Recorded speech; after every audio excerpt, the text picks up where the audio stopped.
All right. So welcome everybody. This is the monthly meeting of the Robotics Society of Southern California. My name is Ben. I am the current president. I am here at the campus of CSULB with my officers and a lot of our members. Welcome everybody that's online. Ross, good to see you always. Today we have some beginner-friendly talks as we begun last month with some beginner-friendly talks. This month we are going to continue that with a new series from Ethan from the Orange County Maker Fair. Today we're going to kick it off with Jim giving us a demo and talk on his new project that is using the Raspberry Pi. So Jim, want to take it away? Yes. Today I'm going to talk about the Raspberry Pi AI kit, along with the Raspberry Pi 5, and let me briefly turn on the camera here. So Inside the building. Are you like? This is what it looks like.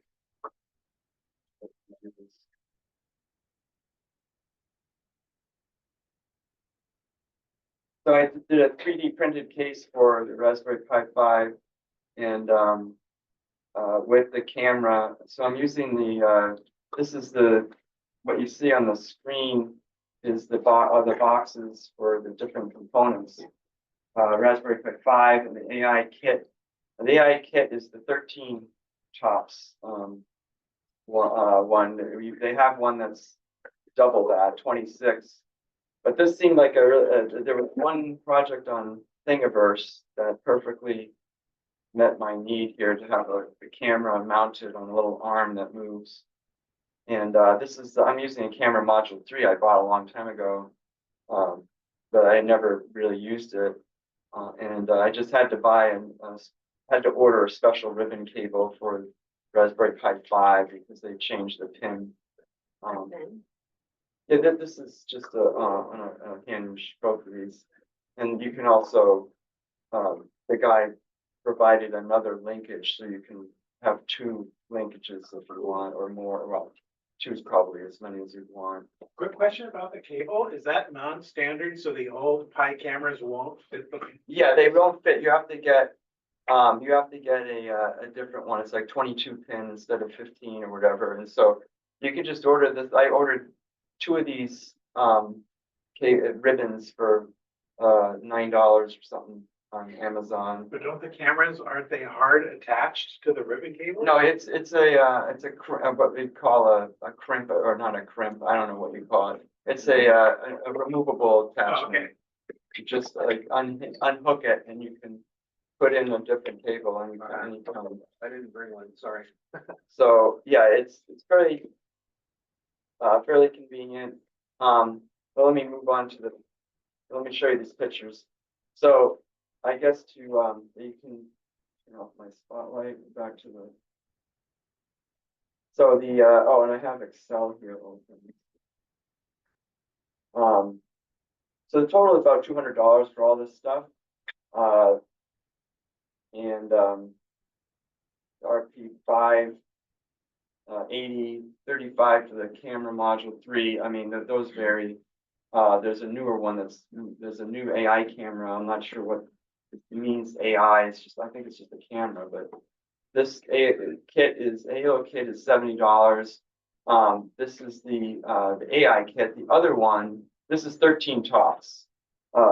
And it's so far it's fine for me. I didn't know there was another one, and I didn't, but the other one is like 120 or 130 depending on where you get it. And so it's almost double the price, a little less than double the price, but you get 26 tops. But the downside of that is it is not on an M2 card. It's built into this card, built into this hat. So it's soldered to the hat. You won't be able to use that on any other computer except the Raspberry Pi. So there's slight advantage to this. I mean, that's just the differences. And so these are the other recommended things are You want this new power supply, 27 watts, recommended. You want the active cooler, this is just $5. And that's about, I guess, it for that information. And so here's the Raspberry Pi 5. This is where you have a display. This is where the camera is plugged in, and the display, if you want a direct connect display, you plug it in here. And that's a separate cable. And it's the same, maybe, yeah, it's a different pinout. And then, of course, you have micro HDMI, which I'm using right now. So here's the hat, looks like, mounted on the Raspberry Pi, and then here's the camera ribbon, and this goes on fairly easily. They give you these mount extenders, standoffs, yeah, standoffs. And then you have to plug in this ribbon cable that comes with the hat, and that plugs into the Raspberry Pi. So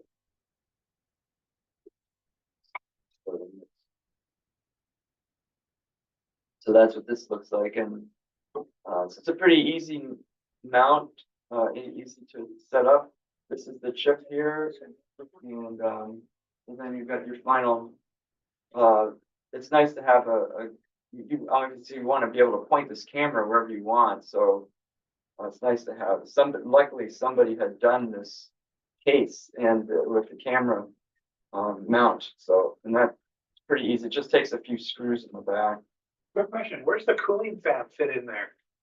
Oh, so the cooling, yeah, I guess I should have taken the picture of that, but as you can see in this here, it's mounted right on top of the Raspberry Pi. So it would be after this picture here, it goes right on top of this area, and it doesn't take that much room.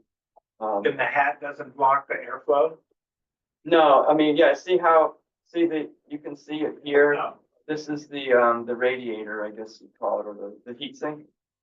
And so there's a little bit of space. I did have one more picture, I kind of called that one, but there's enough space, and the fan moves there. It seems to be pretty good. I mean, I've been running this, and I only hear the fan turn on when I've been using the AI hat for a few minutes straight, and then it turns on and it adjusts, and then it goes off as soon as you stop. So also the guy designed this case. He added, the first version had fewer holes, and he added more air, holes for the air to go through. So seems pretty good. I mean, I just set this up this week, so we'll it has not been through any burn test, but it seems pretty good so far. There you go.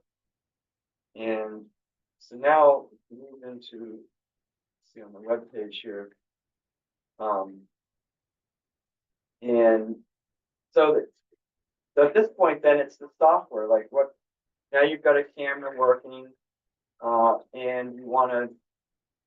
And also I have the so I'm connected to the Raspberry Pi via it's a real VNC viewer, and so we'll be showing the screen, and yeah, you can RPI cam. Hello is the basic one that will bring up the camera.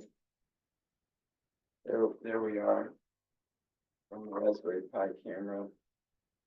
And so that's sort of your basic checks to see things are working, that everything is connected. This one is the ultra wide. This is the wide. I happened to buy. I thought it was something good to have the widest, but there's several different cameras. So this is again the M.2 version, the Raspberry Pi AI kit, but confusingly, the Raspberry Pi AI Hat Plus is the other one, which is the 26 top.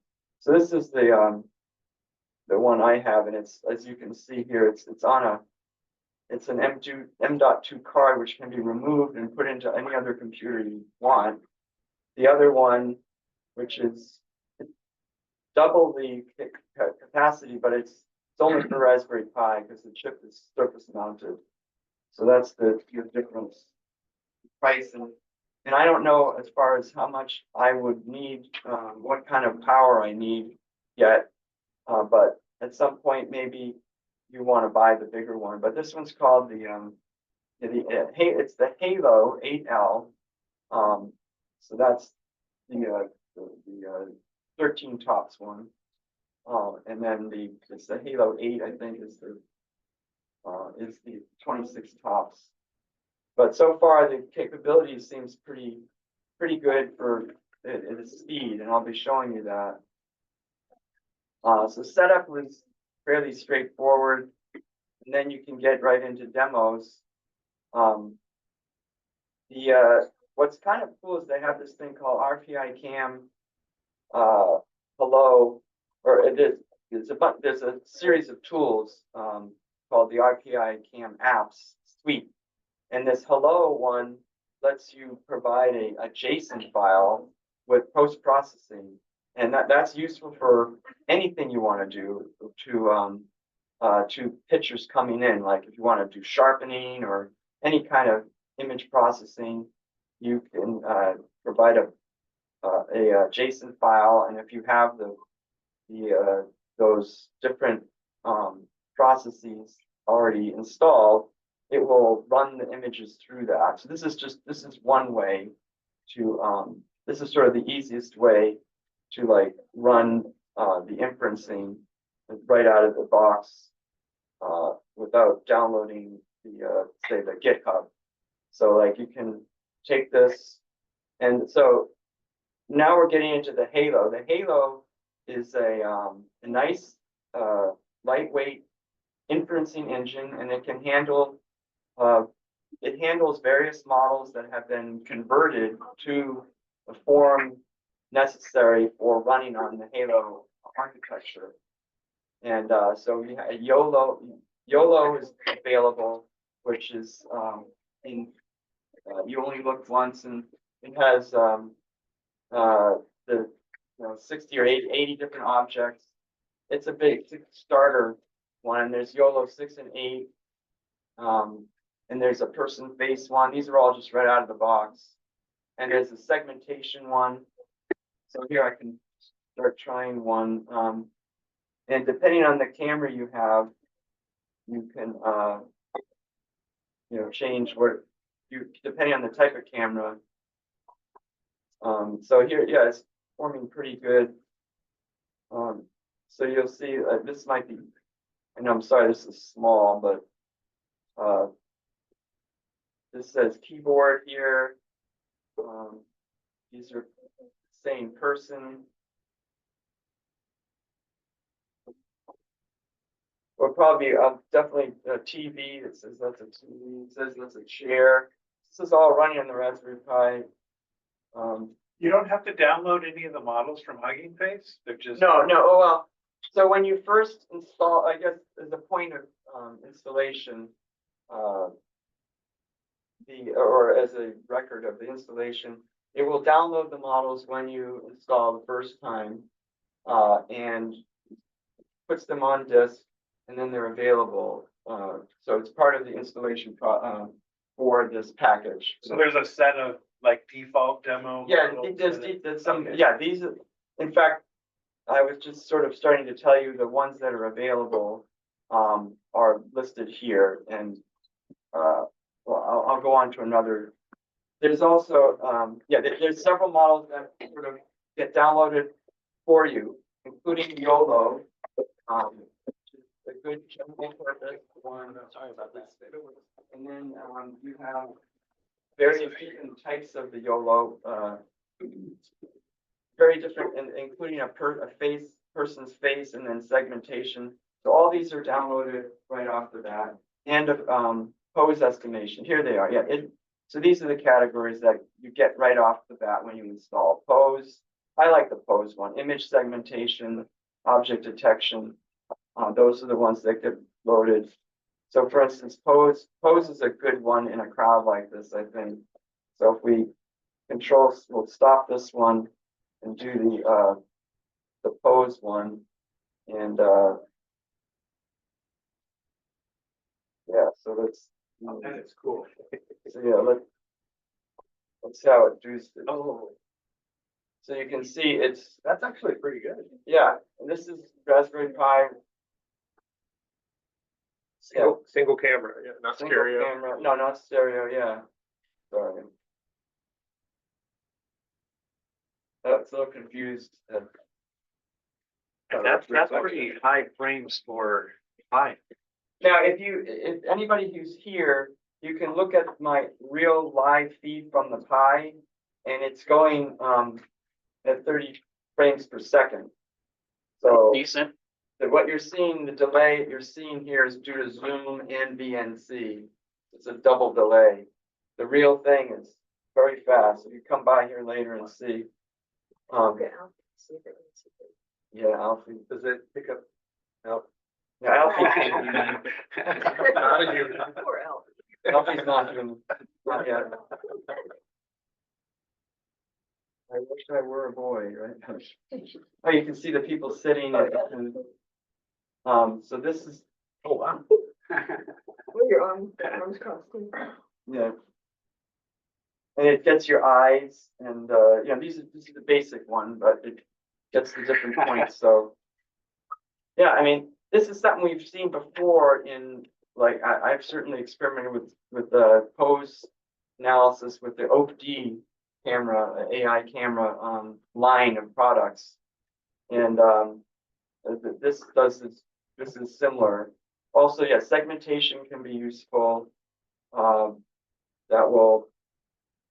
It will color the whole area. Like, see, it's coloring, you know, what it considers humans or a person. So it'll color a different, it's kind of performing. If we go like this, you can see the people are segmented. This is segmentation. And, like, yeah, the TV is now orange. So it can segment the world into, well, this is a segmentation model, which is also can be useful in different applications. Let's get along to, and so that, yeah, object detection is your basic one you've seen a lot before. Person's face, this facial one is separate. So it's specifically targeting faces. So yeah, it'll do person and then face within the person. Yeah, you know, for me, it's the face. And these are just the beginning, really, of the things you can do.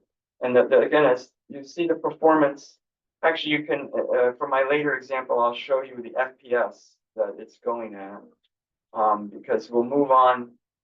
These are just the initial sort of demos that you can do. And that's like right out of the package and right using this very quick tutorial. Now, also there are, so that the next thing I'll launch into is Halo RP5 examples GitHub. That's a big thing. That's a sort of the Python GitHub where you can experiment more. Oh, and then, looks like we just lost you, buddy. oh, just the share, you mean? The whole thing. Yeah, you're not on the. I think you got disconnected. All right, hold on. Oh, yeah, I was having a problem with both of these networks working together, but let's see. It's back. I don't know if there's a routing. Some experts in networking can tell me if I don't have my routing, IP routing routes set up properly, but it seems to work. It's working. Yeah, you're back. Most of the time. So where was I? Yeah. So I'll be showing you this, the Halo RP5 examples. That's sort of where all those things you just saw are based on this. but this gives you access to the code and everything, so I'll show you that. The other thing that's available is a model zoo. And from the zoo, there are many different models that people have done. Depth estimation, more facial detection, hand landmark, then you got denoising, low light enhancement. So there's a bunch here you could download and try out. One of the more, and so that's like, I haven't, that looks, that I haven't explored those yet. That's the whole thing. And now let's move to the, so this is your, like the primary code, or the primary sort of first level. Once you have done the samples or the example, the demos, you want to get into the example apps, which is a lot of the same thing, but it's a bit through Python now. And these examples are going to show you pretty much the same things with a little bit more capabilities. Like you can, in fact, I can do this demo right here. And it will, the capabilities that are added are things like having a video feed. So let's see, we're in here. So this is now running live on my Pi with a video feed coming from an MP4 file, say. And so it's doing the bounding boxes. And on the screen here in the studio, you can see it's very fast. Oh, in fact, I can, let's try to put up the, this is through the Python tool. I can put up the what do you call it? FPS. So if you say -- show FPS. So now, let's see, we can see here, we're running at 30 frames a second on the Pi. So it's pretty good for all, and it's doing all these different, whatever comes on. And so this is kind of pretty performant for a, for this architecture. I mean, we've never seen this type of thing on a Pi before, that you can do this level of capability and speed. Now, also you'll see, I mean, through code, you can get a callback, and you'll be able to, through the API, you'll be able to get essentially, like in this example, every person identified is going to have an ID assigned, and it can even try to track those. It'll track those as best it can. It'll track those IDs. Yeah, you can see the little numbers in the corners here, and so all this can be captured by your code, of course, and you can see the printout here is, or I don't know if you can increase the size of this. Oh, yeah. So there's like the IDs and the confidence, and so this information this is just printed out for your convenience, but it's through the API you can get access to this. Very similar to how the OAK-D camera system worked with its running models. So let's go back to the.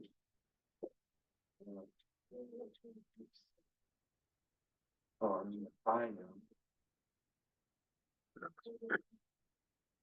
And right now you can use a camera, an RPI camera, a Raspberry Pi built-in camera, or you can use webcams. That's totally up to you, USB style. So no problem there. If you don't have if you don't want or don't have one of these cameras, you can use a USB camera.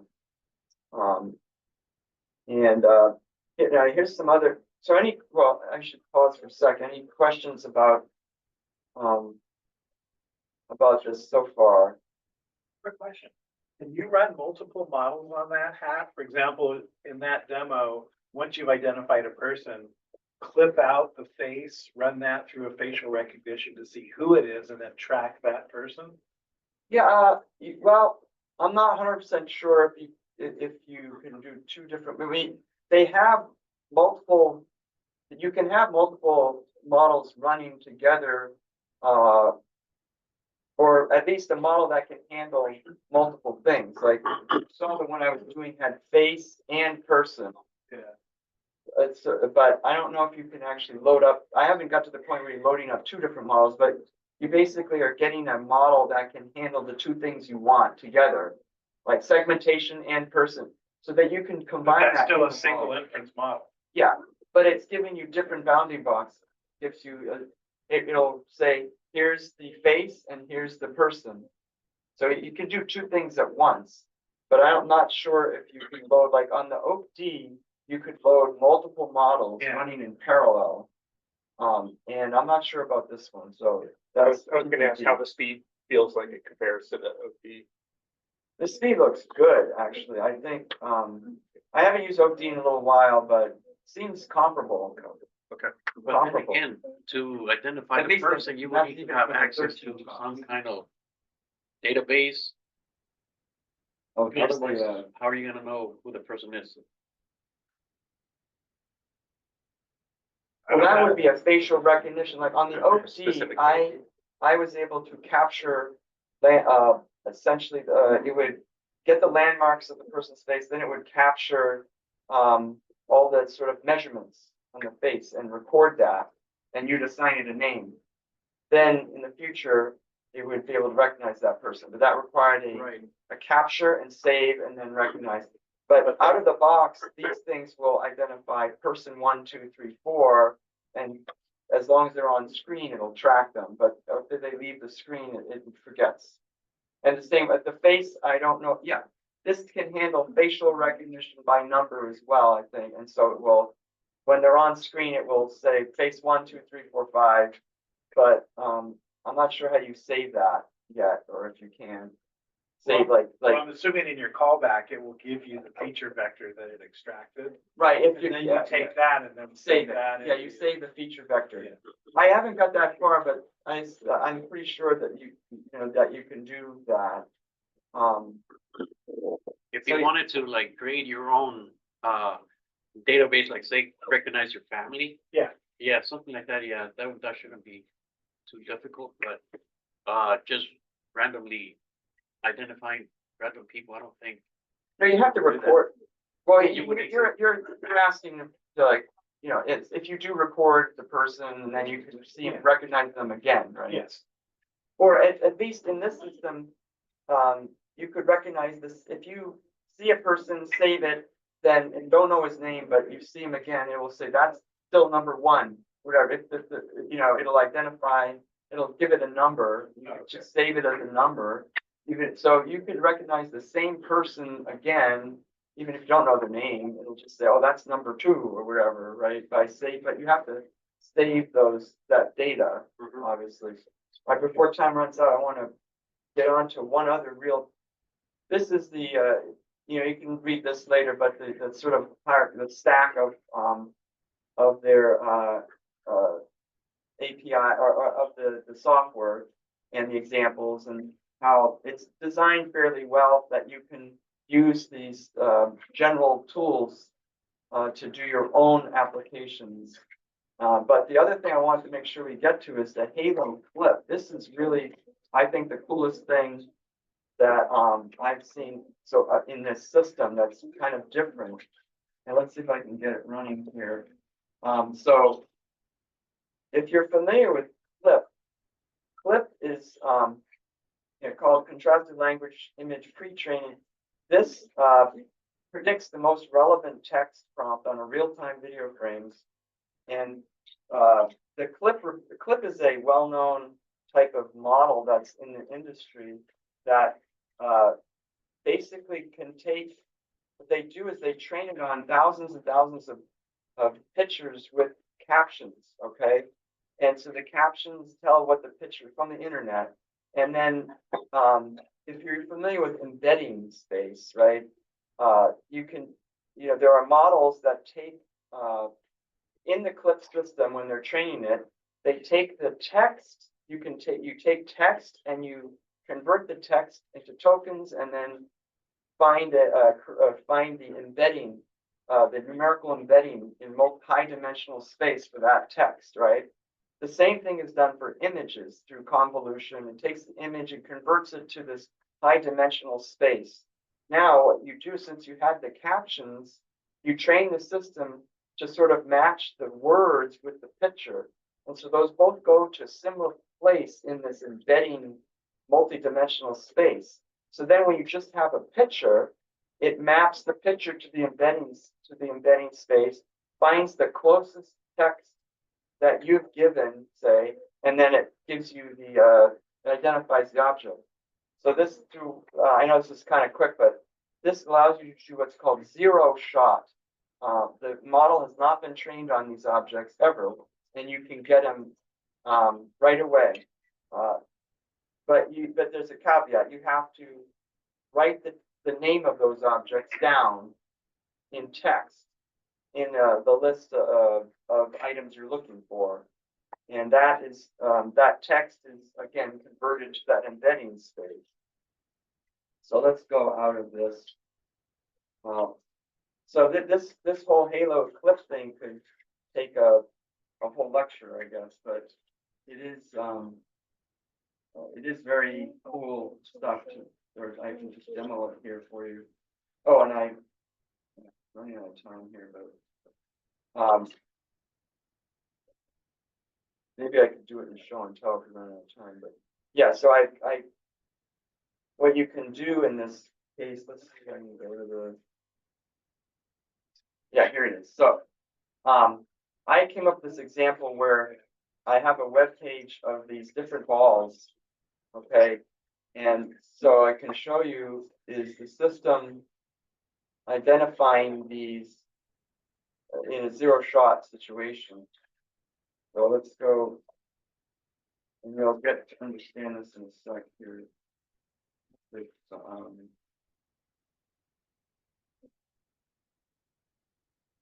But okay, here it is. So the only thing, what's really cool about this is also they let you do a window basically. So if I click on this, find this window ID, and then and this is sort of esoteric, but it's I can do Control Y and then paste this. So what's doing now is through the GStreamer, it's actually able to try not to run the setup environment.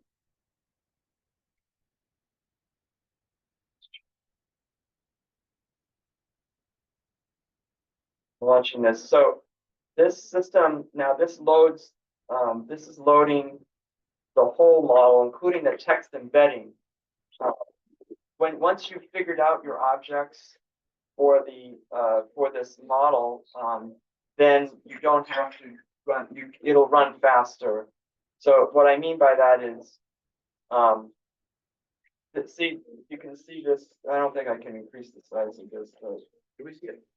So I've written these words here, that each of these words is like the object that I'm looking for. So you as a user or as a designer, you to use this clip system effectively, you want to list the objects that you are looking for. And then what happens is you'll see that it's running the clip model. It's taking this text that you've said, and I can change this text here with this one, the fat one that I loaded, because it's loading the embedding model as well, so I can change the text or the text embedder. But once you and here, this is how I scroll. So I'll scroll down to the basketball. You can see, and so this is just live. The model's doing this live. Tennis ball, cricket ball, and now here's baseball. Now this is, I left this one open. I left this one unfinished for you just so I can show you. So there's this, first of all, one important thing is this called the negative. So if I don't have this negative thing here, the distribution of probabilities becomes unstable. And this is, I know, there's a video about this you can watch, a 15-minute video. But if you have, because what you're mostly seeing here is white space, I call it white space. Or, what that means is if the model is detecting white space and I click this negative, it means that's a, don't tell me about that. I don't want to know about that. And so then it, in this, what's called the softmax conversion of the data into probabilities, it will throw that out. But yeah, there's more about this later. But for instance, here, this one, can't get it quite right. Yeah, see, it thinks it's a baseball, right? Now, if let's say I don't care about cricket ball, if I put softball in here and hit enter, now it knows it's a softball because now I've differentiated softball from baseball because I've written the word there. Now it knows. It's because look at this thing. What's really interesting about this is if I didn't have this, I put back cricket. Notice what's happening with this, well, it's in frame here. Notice what's happening in the distribution. It's half tennis ball, half baseball. And it kind of looks like that. Now I don't know why the softball is yellow, but I haven't played softball in 40 years. But Yeah, and also, this isn't a photo of a softball, this is a drawing of a softball, which is also very interesting. oh, it is a drawing? It doesn't seem to matter. These are, Maybe they're that's all a drawings. photo. They're drawings? No, Well, that's- Can do math on anything. this is a, It's like pictures. those are pictures. Well, that picture, That's a picture, is right? a softball in a picture? Maybe it's just us. Oh, It does look like a drawing. There's no dirt on it. yeah, you're right. Maybe that is, let's see what the, and here's another one. Now that's probably a picture. Well, anyway, whether it's a drawing or not, I guess my point was, It's pretty cool. my point was this thing to a human looks like a partially tennis ball and partially a baseball. And what you do is by putting in this new embedding saying I'm a softball. Now, the model, is able to differentiate because you've given it that embedding. You've given it that, information in the space. And now it knows, okay, softball is one of the things I'm looking for. So it has now mapped the word softball through its language embedding into this embedding space. And now it's able to match the pixels. Well, quick question. Are you adding a new label or are you just giving it another label that already knew about? It already knows about these. Oh, okay. This is trained with thousands and thousands this model takes a while to load to your computer. So It's you're just hundreds of limiting- megabytes. You're just limiting the things that it's gonna choose as potential outputs. I'm limiting the things Okay. that it's choosing. It's a zero shot, which means I think it's it's different than what you think. So, a regular architecture test, like here's 15 classes or 100 classes. Yeah. Support. What, this sounds different because you're talking about this crazy embedding for the thing. this is zero You shot. can map it to any category where you can map the words into embedding. Yeah. Actually, see, this thing has not been trained on any particular object. It's just been trained on thousands of photographs with captions saying, this picture is, that. In fact, if you notice here in the prefix, there's this thing called prefix.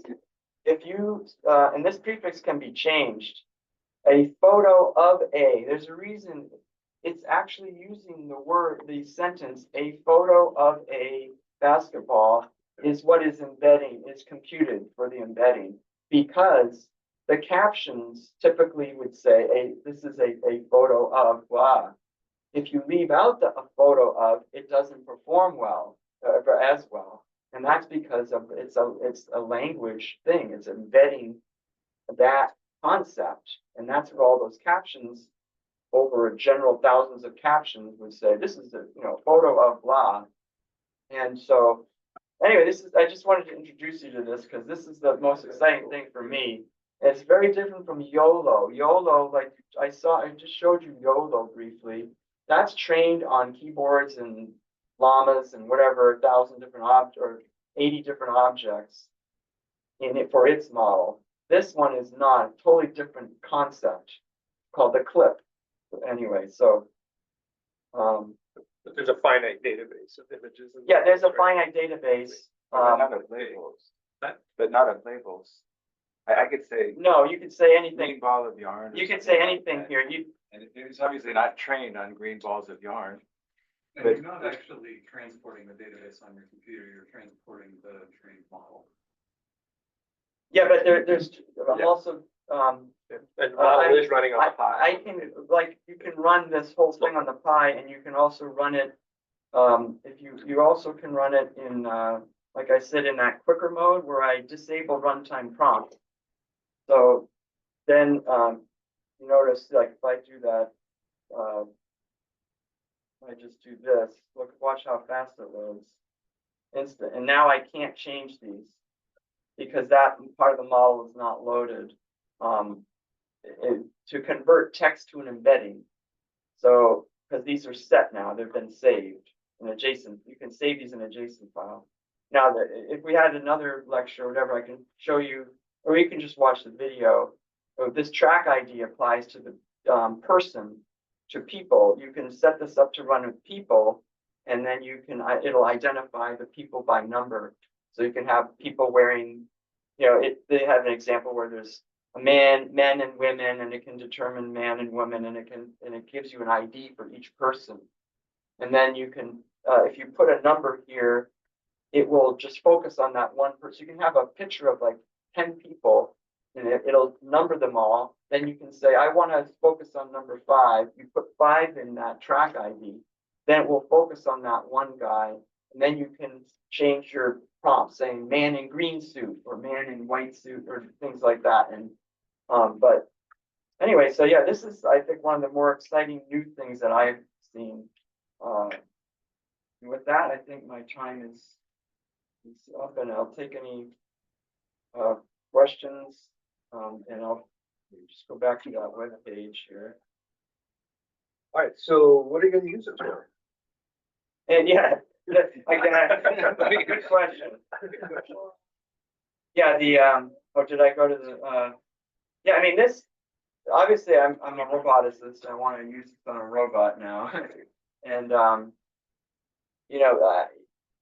do already have, the OFD set up on my other, on Big Orange and everything, but this could be, definitely, this is a use case for a Raspberry Pi based robot, that yet to be determined. So I'm hoping to, apply this whole system here to a new set of wheels. Probably, at least, that's what I'm used to, wheels, but it could be something else. Yeah. So there's a lot more to explore with this. There's quite a bit. This clip thing is really cool. One of the coolest new things. They're saying they're talking about this thing called frigate integration, where it'd be video surveillance software and allow it to do identification in real time video streams. I think that's maybe it's better than the YOLO. But yeah, so these I'll put up this information. But yeah, for $200, this whole system you're seeing here is pretty powerful. Thank you, Jim. All right, Thanks, Jim.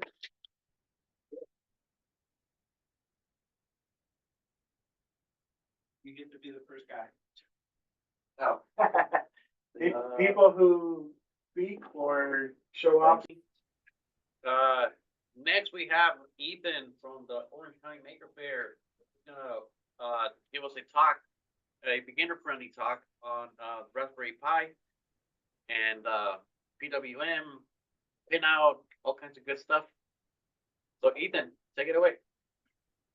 So, in true traditional style, I wrote up a lot of this last night. So All right. It'll be great. It all worked at home. This is kind of a running joke, for us at Maker Faire is it worked last night at home. Yeah. It never works day of, and we're gonna do everything.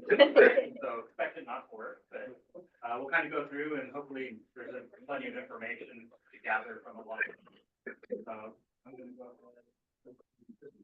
Quick aside, so the work at home is a meme in this club too, and we used to, if somebody said it worked at home, there was a statue, an award you had to get, you had to take it back for the next month and put one more thing on it, and turn it into this massive thing, yeah. That's not a bad idea. That's not a bad idea. Whatever happened to that thing? Who has it? It stopped working at home. Calvin and Phil on the. It got too big, dude. Got too big. Well, it's like got split. All right, so today we're gonna kind of start off with microcontrollers and what are they? And what can you do with them and how do you use them? And so there's kind of two major players in the world. Like there's a lot of versions of these, but the two main ones that people talk about are Arduino and Raspberry Pi.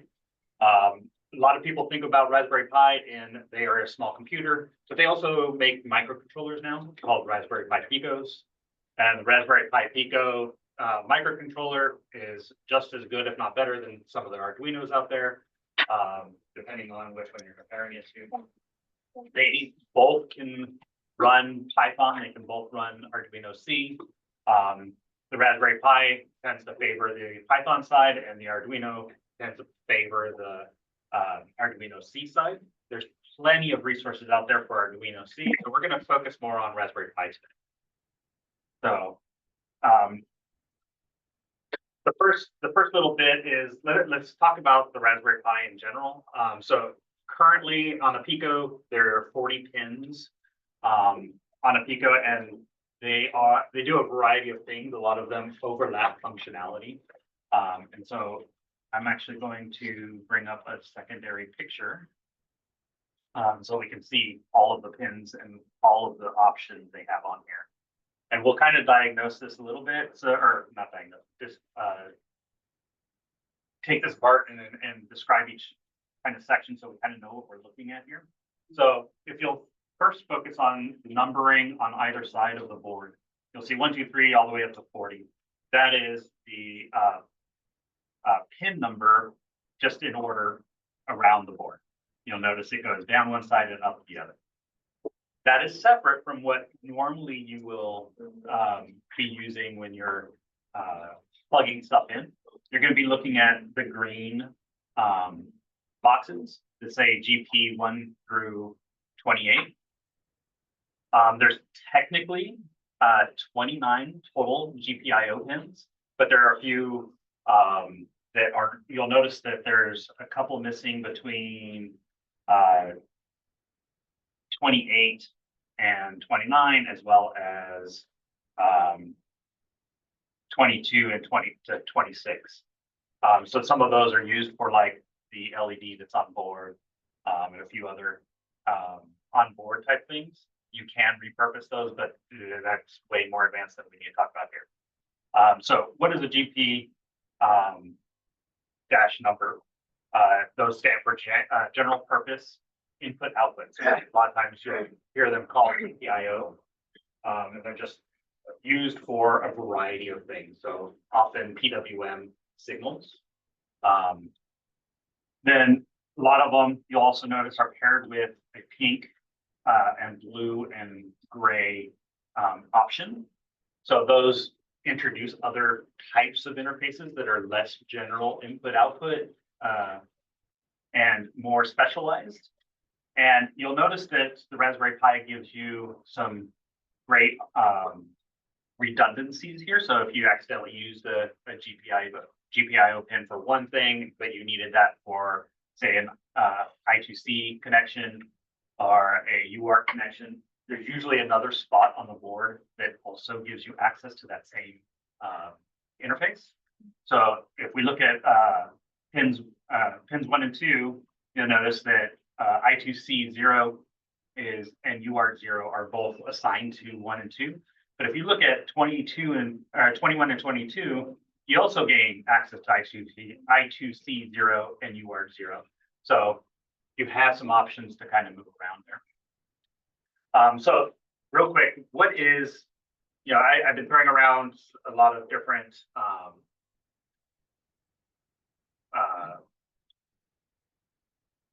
abbreviations for things.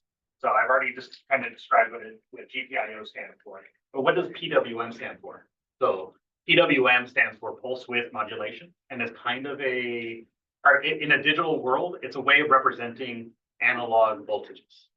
So by turning power on and off really quickly, we can give it half power or a third power, and we just pulse slower.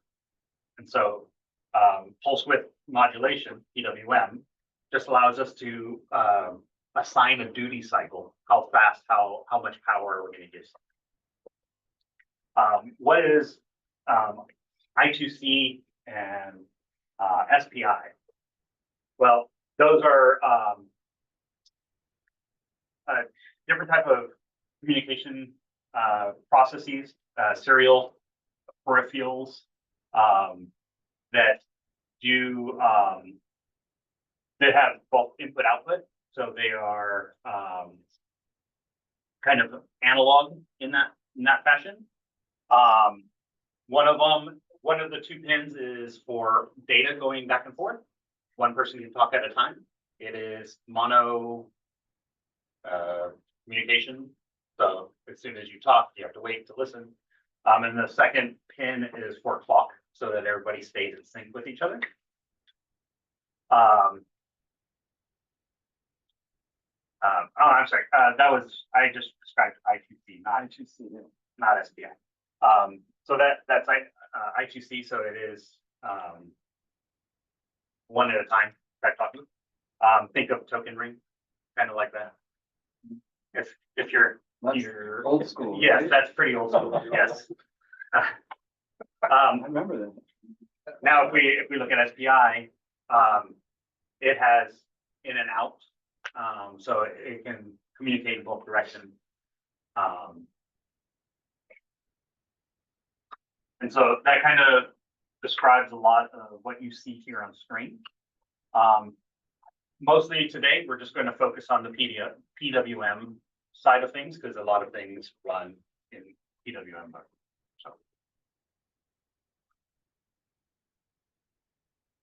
All right, so today's mission, we're going to learn to use a Raspberry Pi Pico with an L298N motor controller.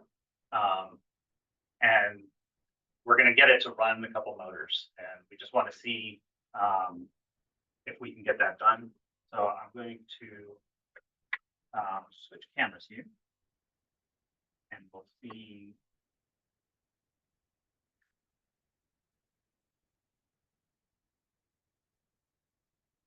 All right, so here we have a Raspberry Pi Pico. This one happens to be a Pico W. You can tell that because it has this little silver thing at the end. That is the Wi-Fi chip and antenna. But most of the Raspberry Pis look almost identical to each other.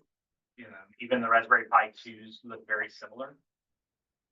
And then here's our L298N motor driver. And so this has some pins down here. It has a power input section and then two outputs. They both go to different motors so that you can run them. And the reason why there's three connectors for the power is you have 5-volt and 12-volt on here. The center is ground.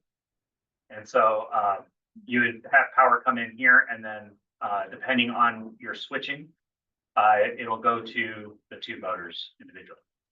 If you'll notice, there's two jumpers, one right here and one right there. And those jumpers are basically, in this configuration, turn both motors on, always. If I took those two jumpers off and instead put a PWM signal on them, I can control whether they're on or off. So it's a good way to stop the motors when you want them to stop. So we're going to wire this up to the Raspberry Pi Pico using some pins. So now if I go back to our little diagram here.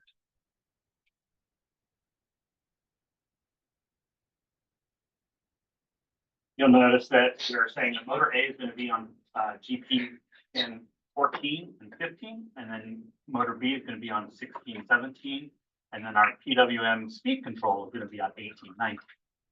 So if we come back over here and look at our diagram, we're going to notice that 14, 15, remember we're looking at the GP, so the green numbers, 16, 17, and 18, 19. So they're not all right next to each other. There is a ground in between as well. Those will be the number of the pins that we're going to wire everything up.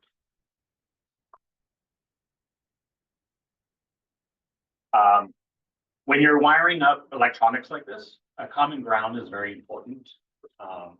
That way you don't have any power loops, you don't have any, you don't blow things out. Plenty of reasons. But the important thing is just to keep in mind you need common ground. All right, so here is a diagram of the 298N. And as described, we have 12 volt, 5 volt, enable A and B. So those are the, do I turn a motor on and off for each side? And then the input output of the H bridge. So this is an H bridge motor, which means that you have power going in an H fashion. And so by turning one side on, one side off, you get power flow. If they're both off or they're both on, they cancel each other out. So it turns it off. And so you can turn one side on and one side off in 1, in 2, or in 3 and 4 to control direction.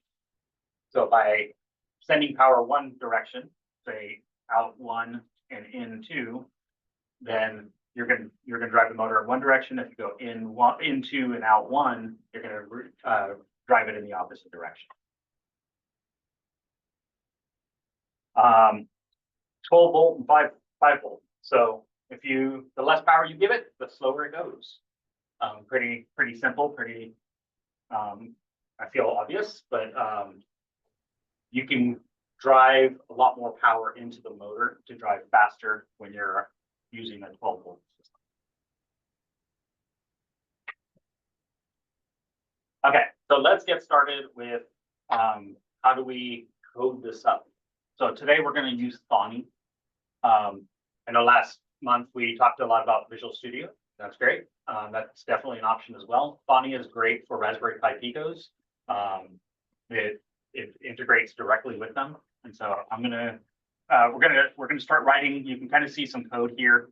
This is pretty much the exact code we're going to start writing out. Let's walk through it real quick. So at the very top, we're importing some libraries. And so what is a library? A library is pre-coded functionality that is already part of MicroPython, so you don't have to reinvent wheels. A lot of programming is use what you can find, not necessarily write it yourself. A lot of times, especially these days, there's a lot better solutions out there than what you might come up with the first time around. Get used to using a lot of imports for different aspects. In this case, we're going to import pin. So how do I work with a pin? We're going to import PWM. How do I send a PWM signal across that pin? And then we're going to import sleep. What is sleep? Sleep is about taking a pause. So if I'm running code, it's going to continue running as fast as it's possible, as it's capable of doing so. But if I want it to stop for some reason, for some short period of time, sleep is important. That just puts the processor kind of into a wait loop so that it can wait out the time that you specify. So the first thing is we have two motors, and we we said that we were going to use pins 14, 15, 16, 17. Go away. Okay. For those motors, and then if we go back to the motor controllers, we said that is in, out, or in 1 and 2, 3 and 4. And so we need to specify those. So motor A right, left, doesn't really matter. Pin 14, we're gonna do a pin out. What does that mean? So we are going to, we're specifying, it does high voltage or low voltage define what? And going backwards, so remember we're talking about an 8 bridge. So one's forward, one, right now I'm calling them forward backwards, but it's pin in 1 and pin in 2 on that motor controller. We're doing the same thing for motor B. We're gonna assign it to 16, 17, and then we're going to assign the PWM signals to drive the 2 motors. So motor A will get PWMA and motor B will get PWMB. And those are 18 and 19. And then the frequency is 100 kilohertz. So that is how frequent is the chips on the motor driver expecting signal. These are numbers that when you buy the motor controller or whatever device you're plugging into it, they'll define for you. You don't have to figure this out on your own. Okay, so let's go ahead and start doing that.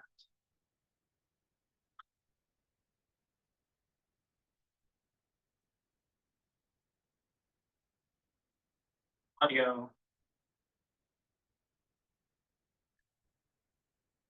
Okay, so we said we're going to import from machine, so that's our library.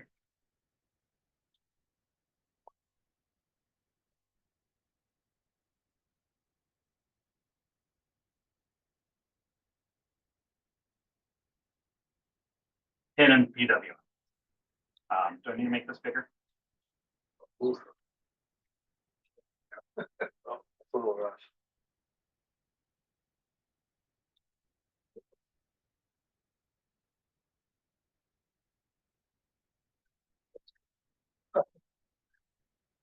Okay. And from time, import sleep. There are a lot of more functionality in both of these libraries, but these are the ones we care about today. So we'll just add those two. We said we were going to assign motor A, and this is just a variable, so it can be whatever we want it to be. It could be abbreviated or however you want to call it, as long as we use it the same way each time.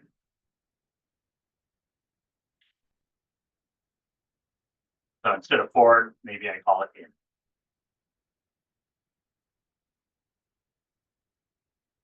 We want to assign it to pin number 14. And that is a GPIO pin. And we're going to say pin dot out to define higher level. Motor A in 2, pin 15, and out. Now, instead of me typing all of this, I'm going to cheat a little bit.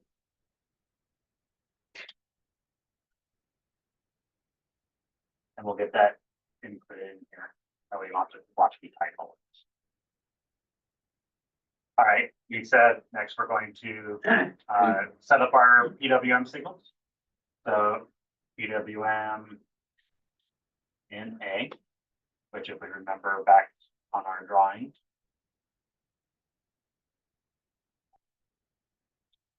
enable A, enable B. So enable A equals PWM in 18.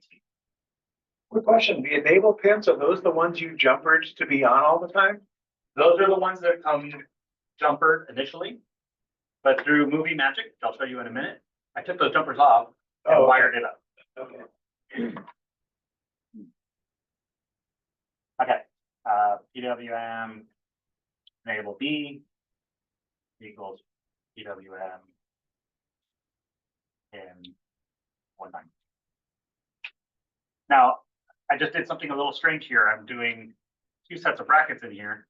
And what does that mean? It means what the program's gonna end up doing is it's gonna do the inner, routine first. So it's gonna create a pin on 19 and then assign it to the PWM function on the outside after that.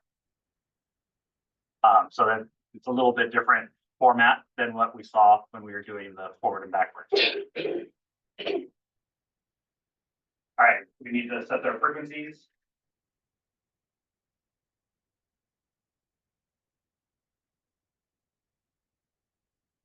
Okay, which is dot. It's a property of this now variable. It is now a PWM pin. So frequency is one of those variables. So we're going to say 1,000. We want it to be 1 kilohertz.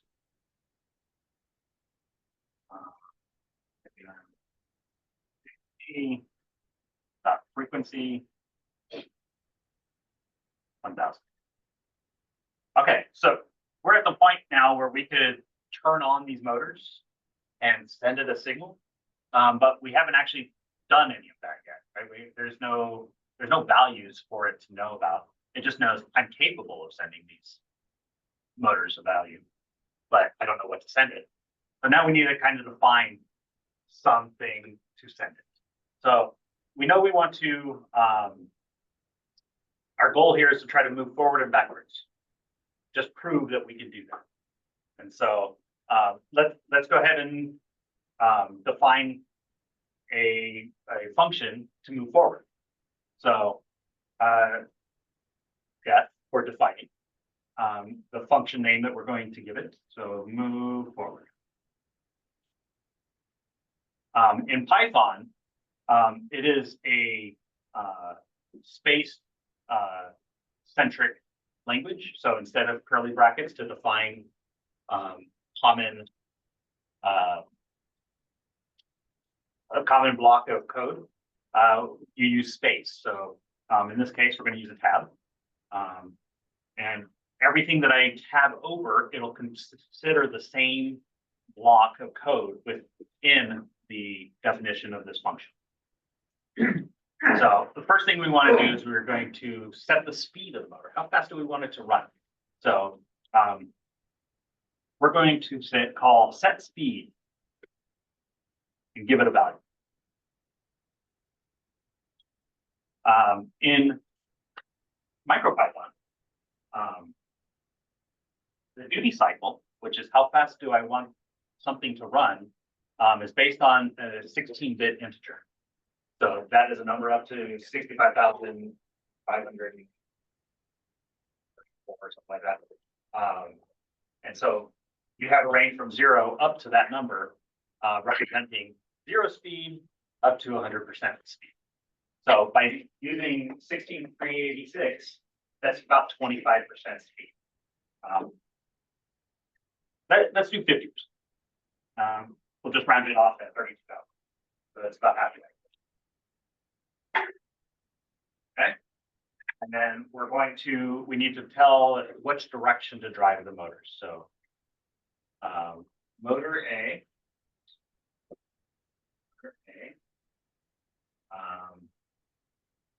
in one value, another property, and is 1. So go ahead and turn that on.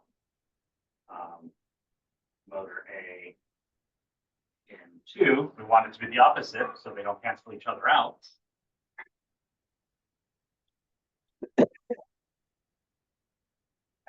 Do motor B, forward,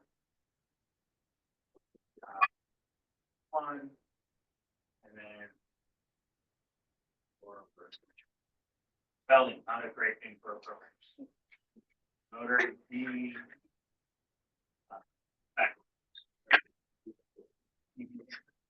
Hey, Ethan. yes. So these correspond again to, I'm always a little vague on H-bridge, but Yeah. like they call them Q, right? Q1, Q2, Q3, Q4, but this is one H-bridge worth of information, or the in 1 and in 2 are like 1 and 4 or so, or yeah, you have to make them opposite. Yeah. Otherwise you cause a short, like, well, if it were protected. And then the other ones are the 2 and 3. Or actually the forward and backward, The first two is for one motor, the second for the other. that's other motor. Now, how come you?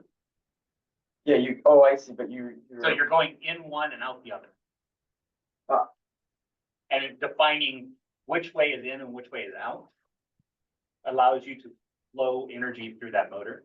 If you have Yeah. them both on or both off, With the tensor thing. then it cancels each other out and there's no power flowing through the motor. But the forward and backward, that corresponds to the, whether it's Q1 and Q4 or Q2 and Q3, right? It's which way it's going in the H bridge.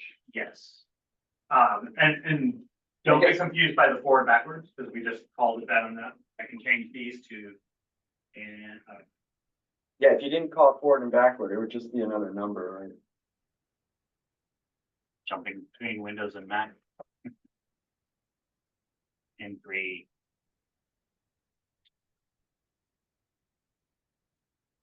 In 4, which means I would need to change these to in 3.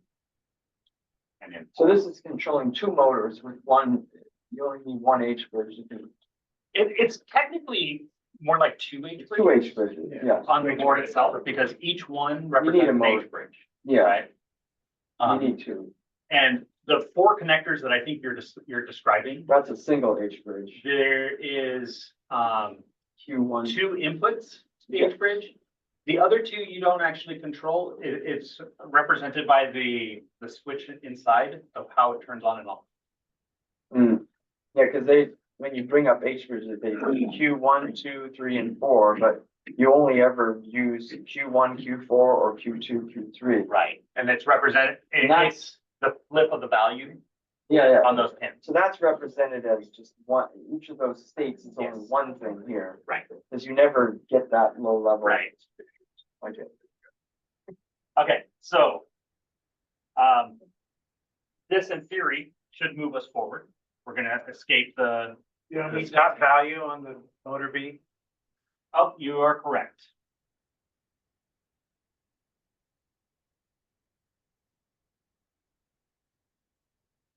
And then I would suggest turn the 0 first and then the 1 second, because if they're both on, you're gonna get a momentary short, which stops the motor. So you have to bit of work.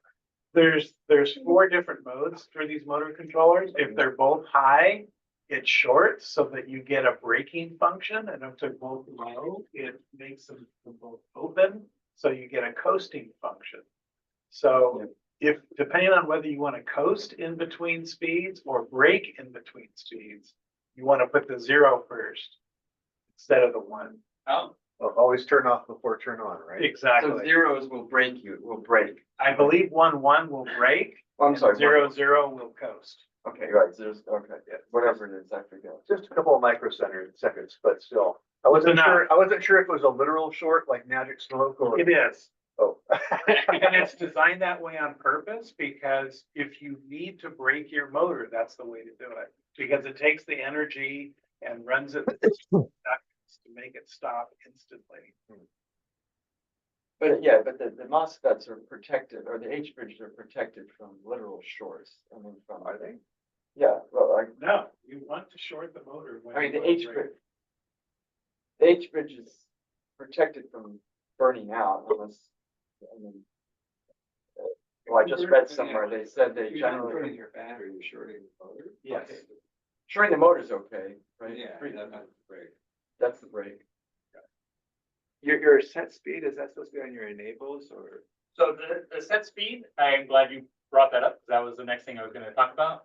So the set speed is not actually part of the library. It's something that we're gonna have to define here. And so we haven't even written this piece of code yet. We know we want to set a speed and we want to give it a value. Well, where are we sending that? There is no set speed function. We're treating it like there's a function there already, but there's not. So we're gonna put another function in here.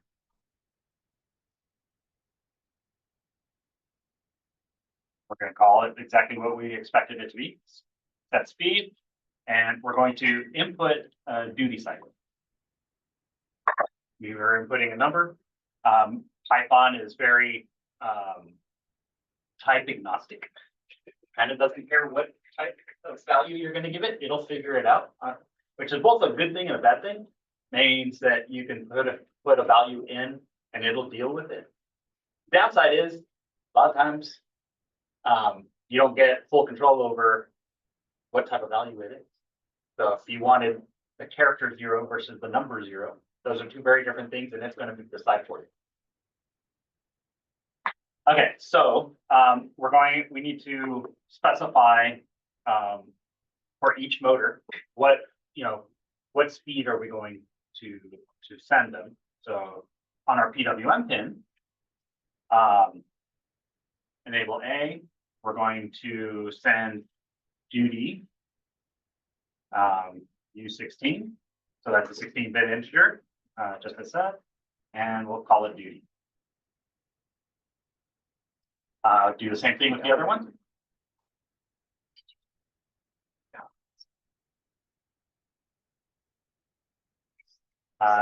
16 and duty. All right, so now we have a speed function in there that we can take advantage of. So our goal is to go forward and backward. So now we need to do the opposite. So in this case, I'm going to just copy this code, so I don't have to type it all out again. Or we'll change forward to backwards. We'll send it the same duty cycle, so it goes the same speed. We'll flip these bits.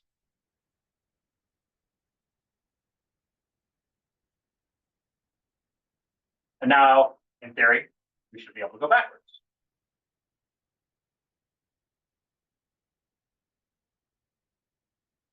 Okay, so now we have functions for moving forward, moving backwards. They're each going to set a speed. We can do that as soon as you call one of these. It's going to enable the motor and give it that value, which means the motor is going to run on until you tell it otherwise. So now we want to go through and actually give it some instructions on how to use these. So let's go and let's move forward. Let's sleep. So this is a new function for us. This is the pause. The number 2 represents how many seconds do you want it to pause. Let's stop. Let's sleep for a second.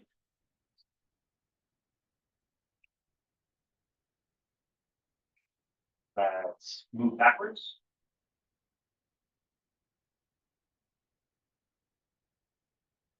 Let's sleep for another 2 seconds.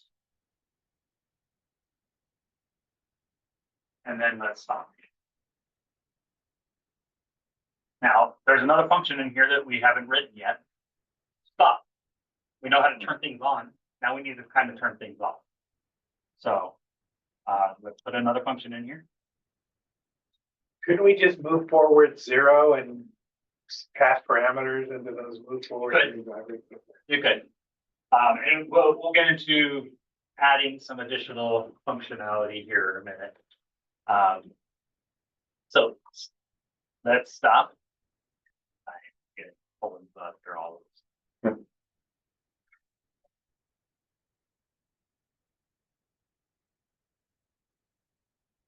Okay, so the first thing we want to do is let's cancel all of these out. No more power.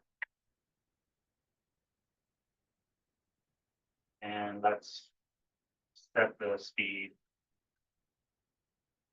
to 0.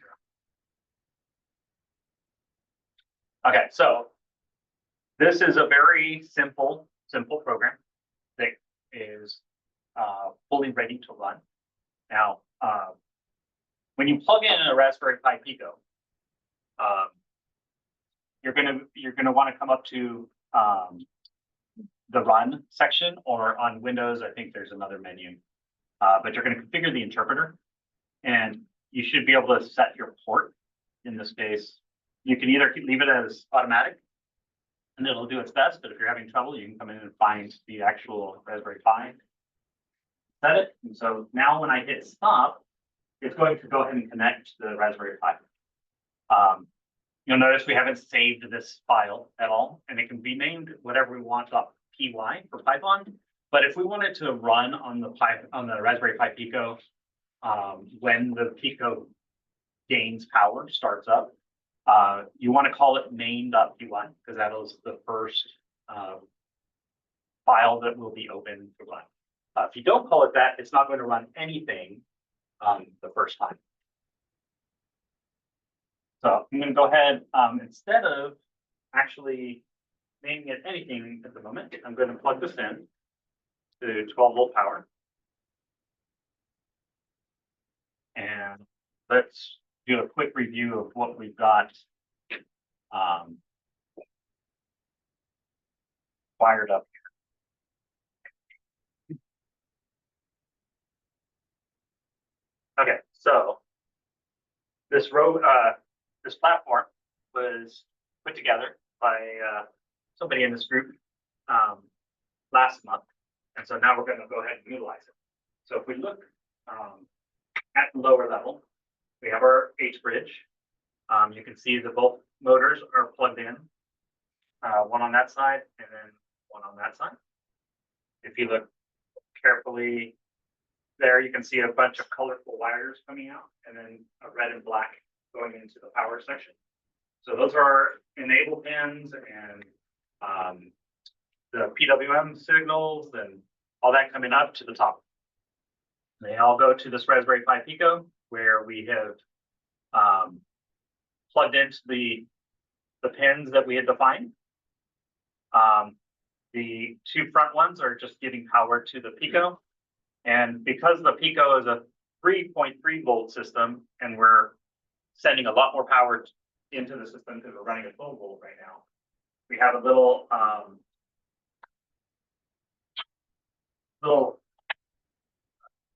board that is dropping the power down to 3.3.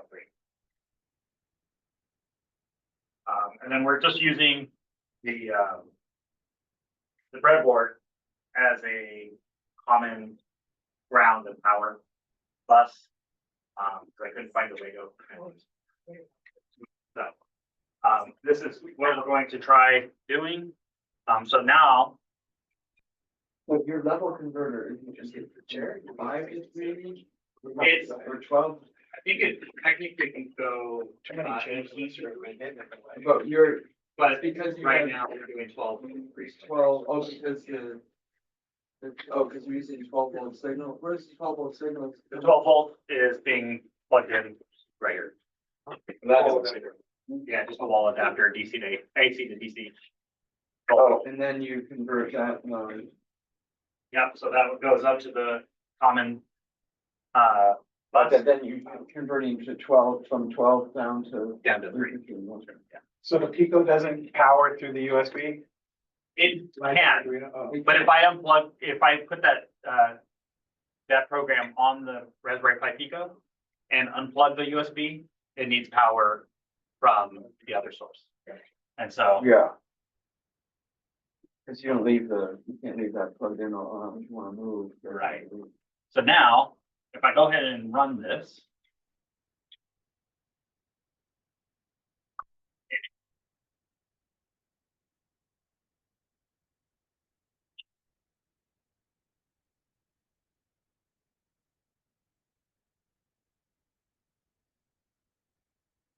Yeah.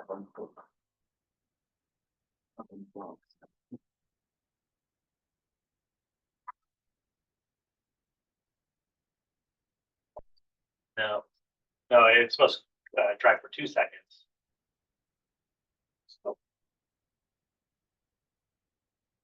So, yesterday I had some wiring issues, but it did work yesterday. It's moving. But we did get it to move. One motor, one direction. Oh, the other one didn't move. Right. Yeah, yesterday I was having some problems with the enable wiring. Well, that's the reality of hobby robots. It is, it is. You're gonna hit it. And, you know, bringing it here, car ride, all kinds of stuff, jostles things, so, Especially breadboards and. yeah. And DuPont. Okay, so let's go back to,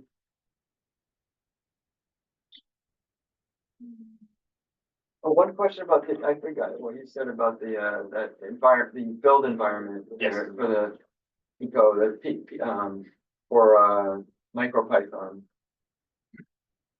What is that, is that like, well, for Mac or PC, whatever, which one, what's the name of the? software? Bonnie. Okay, so, yeah, it is, Bonnie, oh, and that's pretty, Yeah.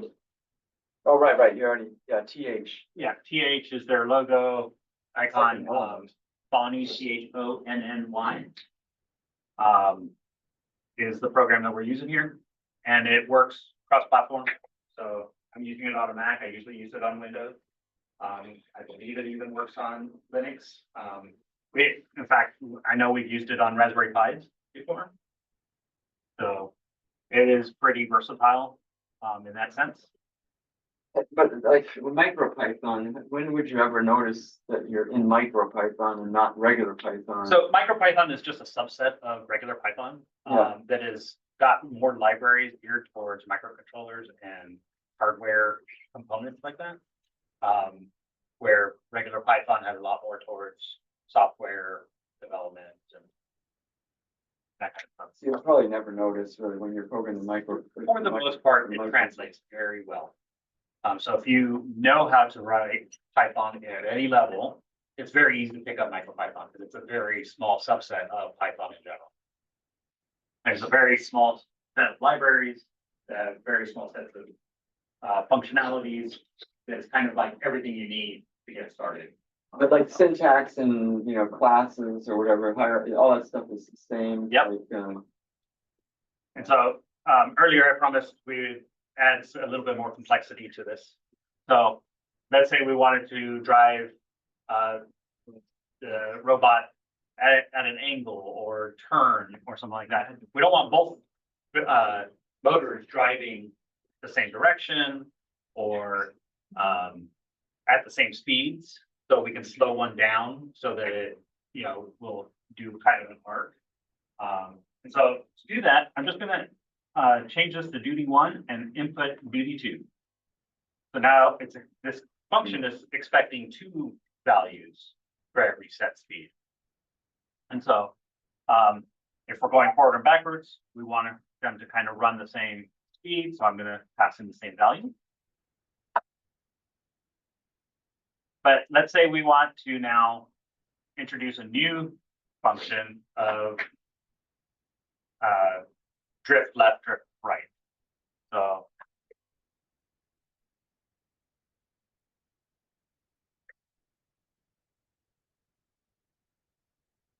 So instead of having the same values, so 1,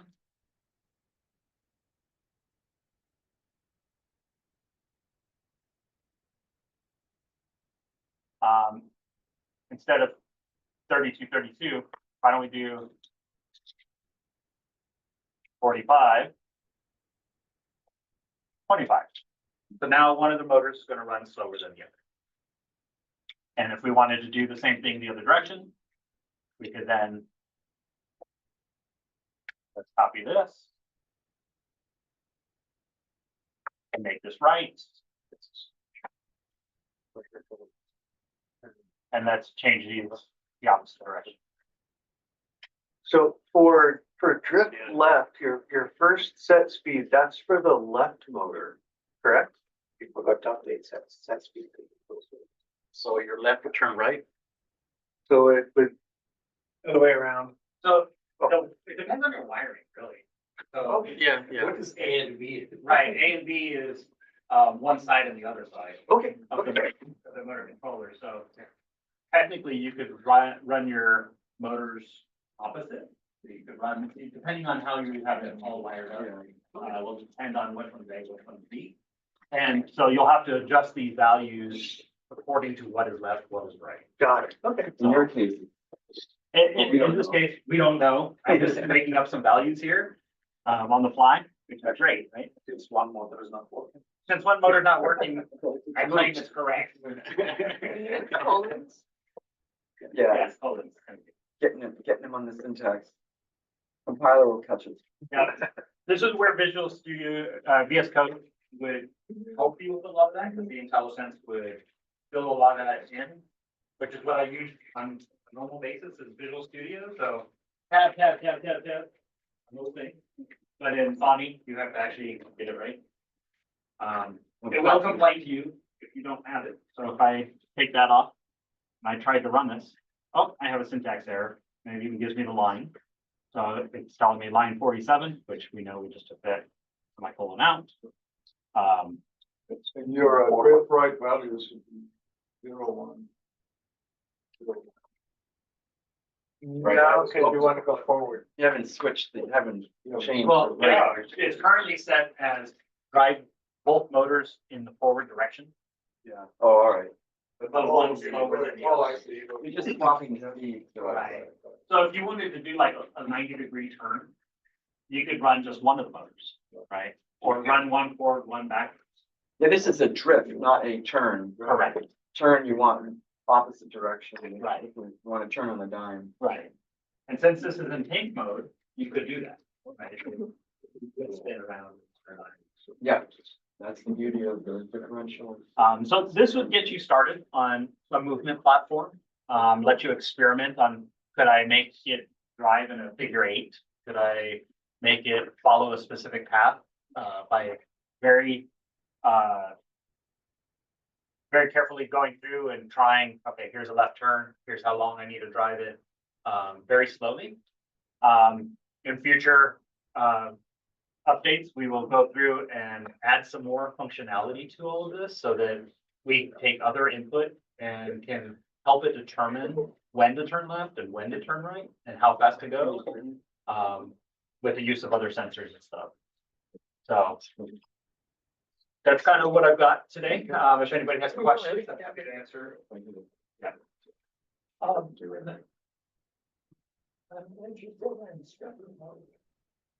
Okay. It looks optional. Look at it. Sure. We can take a look at it. Okay, so.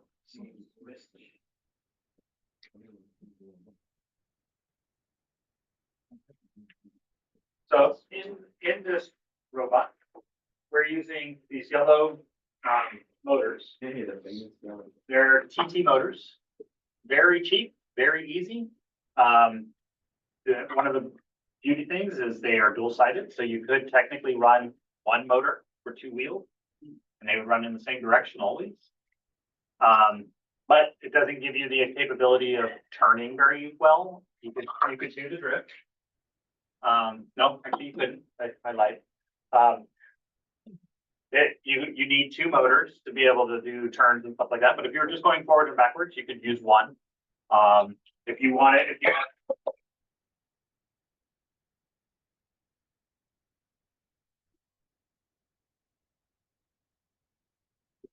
if you were using more than 2 tires, you could, or 2 wheels, you could use 2 per motor. And they're very, very inexpensive motors, which is great, for learning a lot of this stuff. So is there any specific other question that you want to see? Well, in other words, how we would do a stepper input. These are electric motors, the steppers are different type of motor. Yeah, I think you can use the LN with both drivers to drive one stepper with the stepper motor library. So you would need 2 drivers to control 2 motors. I think it does it, right? The stepper motor library is part of the idea. But yeah, so with this one uses motor, but with the second driver, you could use steppers. Right, a stepper type motor rather than a stepper type operation. Yeah, so the stepper has 2 coils in it, so each coil would be driven by one of the motor outputs. okay. Yeah, Oh, so you need a dual H grid, you need two dual H bridges. yeah, I'm Yeah. almost certain. I've never it works used that way. stepper motors, but obviously your 3D printer is using them all the time, which is, if you put those in the ground. And I think there's much better motor drivers for stepper motors than this L98. Well, that one's a very famous, The venerable. beginner, Yes, very convenient, cheap, $2, small. It's very like easy to come by. Yeah. It's a really great Very simple. entry level, Exactly. yeah, Okay. small robot. Oh, I was gonna ask you, if when you use Microsoft Code, have you used the platform IO and programmed in MicroPython? I have, And does that work well? never uploaded to Or a uploaded, Pico yeah, with it. okay. I know it's possible. I did try just to test the server. And it's Okay. the same way as this one. You Yeah. just press run and that's it. Good, I just never used, The difference is you have to install, instead, when you import something, you have to install that library. Yeah. Like this one. yeah, I mean, I've used platform IO for, C, for Arduino C, but never for Python. Or just wondering if it performs okay, Yeah, it Yeah, was uploading. great, I'm sure. the whole cycle. I have a quick question about these Raspberry Pi Picos. I'm assuming they're not like a Raspberry Pi. They're not running an OS. Yeah. It's just running a hard coded version of Python. It's a runtime, right? Yeah, it's a runtime, it's a microcontroller, right? It's like an Arduino, it's a microcontroller. Yeah, but when you upload the equivalent of a sketch, you uploaded your main.py, you didn't have to upload the Python interpreter. I believe you first time you have to flash. When You like the hardware. by default, they come flashed with usually the Python interpreter already built into it. You can, if you wanted to run Arduino C, you do have to flash it Yeah. to Arduino C. Gotcha. Yeah. Arduino C interpreter. And then there is a storage space for, right now, we're using one file, for the, for our code. But we could build our own libraries and have a full set of files where main.y calls some other library that we've written to run additional code. So it actually has a file. I hesitate to call it a file system. Yeah, A file space okay. that can store multiple files Gotcha. to be called. Okay. So, Remember the board I brought in last time, Microbit? Yeah. That one had a very similar, you uploaded, like if you wanted to program in Python, you uploaded the Python runtime, and then if you wanted to program in C, you do Yeah. something different. It's similar, this is like the newer yeah, version, but you have to, the firmware contains that runtime. right. And then you can do different languages. And by default, like I said, the Raspberry Pi Pico typically comes with the Python interpreter already installed. And it's got enough Early memory. versions of it, they were like, you have to press the boot button, hold it down, Mm. flash it the first time and stuff like that. But I've never bought one that didn't have the Python interpreter Right, already. well, the same with the Arduino, they come with the bootloader, you don't have to flash that. Right. And these run really well with MicroPython. It's like, Yeah. whereas that microbit thing seems to run better with TypeScript, which is JavaScript derivative or a little bit better. And the Picos are dual core, so you can use Python threading. Yeah, it's truly parallel. Parallel, yeah, parallel process to thing. You can target one of the processors to handle your motors and another one to handle sensors, stuff like that, right? In fact, my Grogu animatronic, the arms are controlled by one of the cores, and then the driving is controlled by the other core. That's cool. So Yeah, it's you can separate functionality. powerful. Yeah, there's state machines on here, so you can technically run even more than 2 cores worth of Oh. processing. Because you put a Virtual. state machine on here and it'll continue to run without interfering with 2 cores. Oh, So, oh, that's that separate little. bunch of logic. Yes. Yeah. It's not too powerful. but It's not too powerful, but if you have like a state machine logic, Oh, process, you could load that into one of the state machines in here and run that. it's like behavior, might have a behavior speech. Right.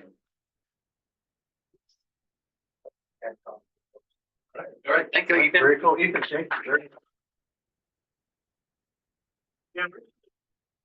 That's in the box. Motor controllers in that box. So we'll break for lunch. Let's take an hour. So we'll be back at 40 minutes. 40 minutes, you gonna make the 40 No, minutes? actually, we have, I thought it generally, was we, 30 minutes. 30 minutes. and we No, got but- food back here. We never. with this many people, and they're probably gonna go to the restaurant, go to the Chinese place, right? Because there were slim pickings at That's an that, IMU. there were slim pickings at that, the store last time. I'm so gonna recommend that to the Okay, let's do 45 minutes. 45. All right, so we'll be back at 12:50.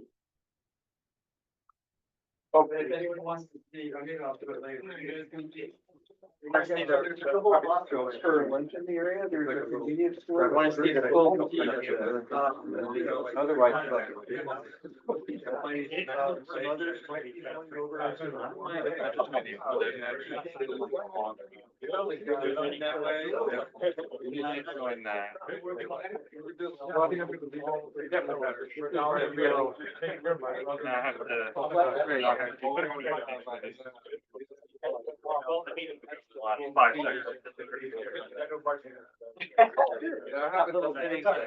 Someday I'll open it up to the public. Yeah. Because it's like, Yes. oh, yeah, well, I'm totally safe. It's not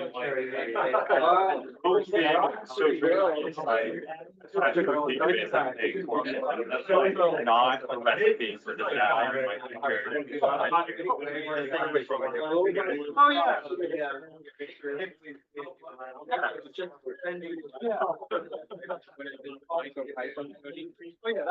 That one's worse. Sorry, we Your one I did not have. I go on. Which is like, it's bad in its own way, but it's not. Not like. Not running. Well, that's another. I know. I know people.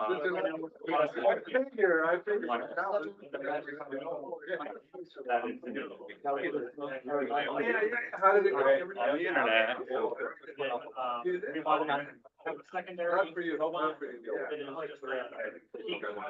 Oh, she was out of town. Oh, on her own.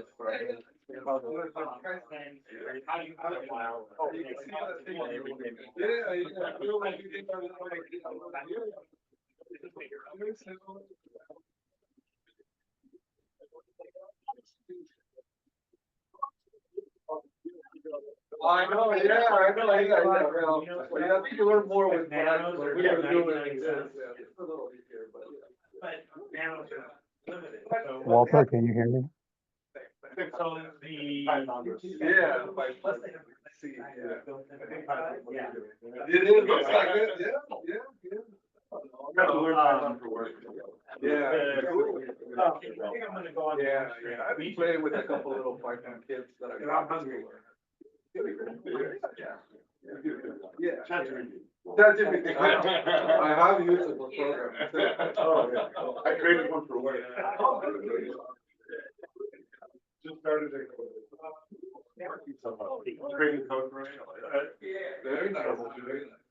I'm gonna take I off. have lunch in the Yeah. corner with this guys. I have my niece's birthday party. Yeah, no worries. Good to see you, yeah. I'm glad you guys came. Very good, thank you. Great, by the way. Oh, I'm Bob. Nice to meet you, Bob. Yeah, they were my students back in the day. Now they're band students.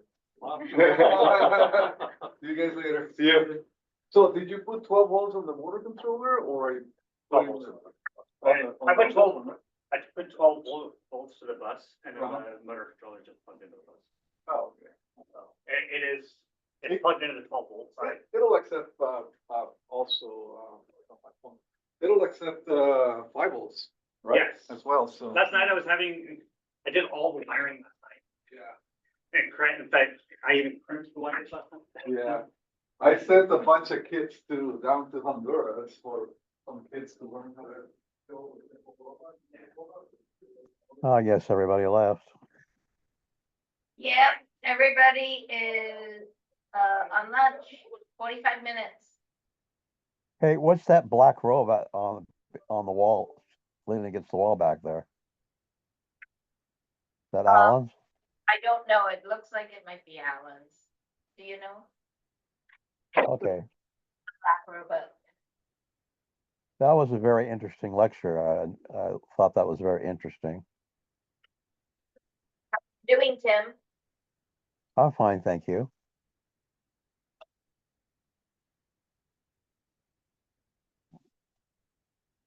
Just wish I could be there physically. What's that? I wish I could be there.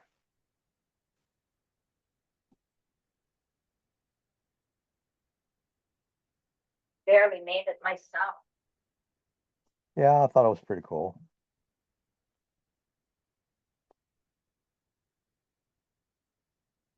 Yeah, I knew Alan was working on a humanoid robot, uh, his own version. So it looks pretty cool so far.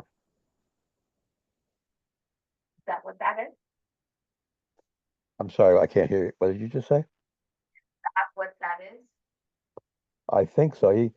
He had the other robot that was by the other guy, and he wanted to make his own versions because of the rights to the other one. So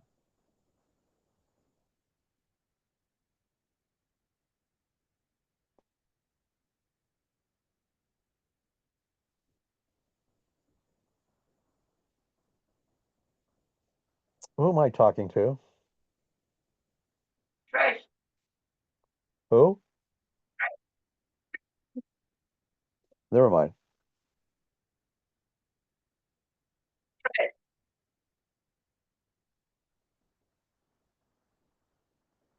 Well, since everybody's going to do something, I'm gonna go make myself a snack or something. So I'm gonna mute me good. out here, and will return.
Is there an electronics store that is, the old fashioned ones that we used to go to? That, were like the one out in the valley, all electronics and places like that. Do you know of any that still are around and have a store? Name a couple of items that you. Well, I'm trying to, I'm trying to learn about the microbit and how to manage it better. And so I found this, toy hacker podcast. And he does a fairly nice job of explaining. Yeah, for like even like the Raspberry Pi 500, just to. It's basic. Yeah. I almost picked one up from But, Micro Center but I just just to load wanted like to the Amiga follow the emulator on it. project. Yeah. It has that So, nostalgic and then- feel, right? Once I do Yeah. it once, So, I'll yeah, I do just it wanted with to have the kids that are. Yeah. So. Yeah, like the Pi Day, I was talking about that mini PC and all that. I Right still haven't now, used it, these like I are think the I things booted that it I'm once, so I looking got all the parts. I was like, oh, I'll do a project with it, so, and it was like, $100 for everything, and so, but now I got this thing sitting there. Breadboard. Yeah, where now I'm like, I'm hoping I can get this So, thing some of the running. areas. And I got this whole thing envisioned, like when I'm not giving a talk on AI, to like plug a portable monitor into it and have a Bluetooth keyboard and have it powered up on my desk and log into Zoom and give a Yeah, yeah. presentation from. Hey, there you go. Yeah. YBIC. They have HDMI, right? A micro. Yeah, Yeah. Yeah, well, like I said, I got the transmitter because it was like $50 for a transmitter receiver. Oh, nice, It's just okay. external monitor, and now it's completely wireless without having to run. Yeah, I wanna be able. How big's that module? Oh, they're, big. Okay, because the reason I asked is They're that. not tiny compared to, they're like the size of the Pi. Oh, okay, so I might not I have can enough go on room, so Amazon.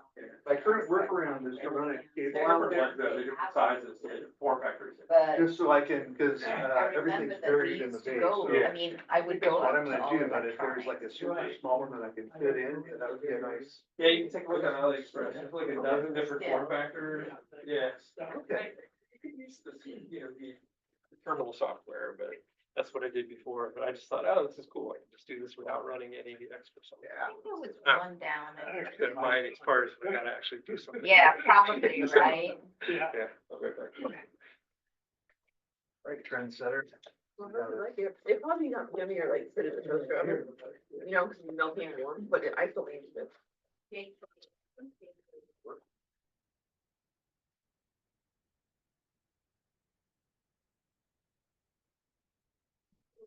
Probably, but they don't hold it in that.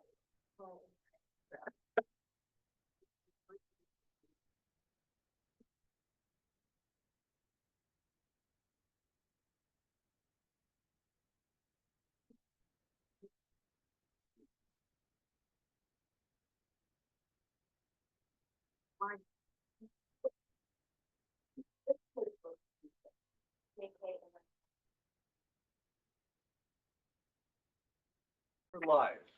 All right. We are back from lunch. Does anybody have any announcements they need to bring up? Yeah, I got one. So our 3D POC. Nope, sorry, not that.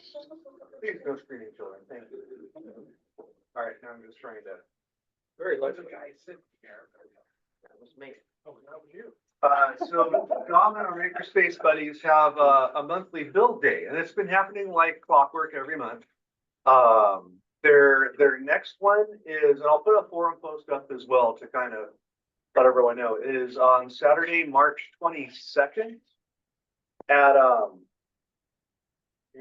the address is here somewhere. Oh, Behind the It's in orange. picture? oh, there we go. Right there. Yeah, next one will be. Yeah, so it's right in Orange, California. So it's very, very close where I'm at. So I'm gonna grab a table and bring a printer and one of my robots and a laptop and maybe a screen. And I'm gonna, Danny and I are gonna hang out for the whole meeting. I think I'm gonna make it a regular thing. I'd like to bring a handful of cards to cross-pollinate with our club stuff.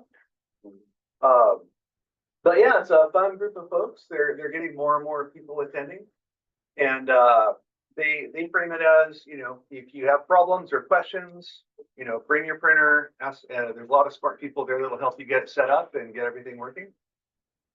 And, yeah, so that'll be 2 Saturdays from now. What is the location again? Wait, isn't there electronics one they're doing? Electronics. Orange. That's next week. Oh, okay. You should announce that one too. 'Cause Oh, next week is electronics.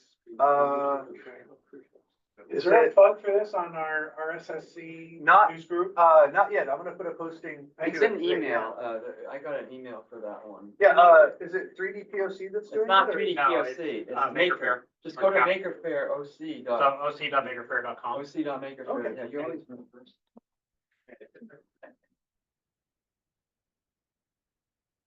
If you click on meetups, there's a Right, calendar. this is the kind of official, one that official place to see all of the Maker Faire events.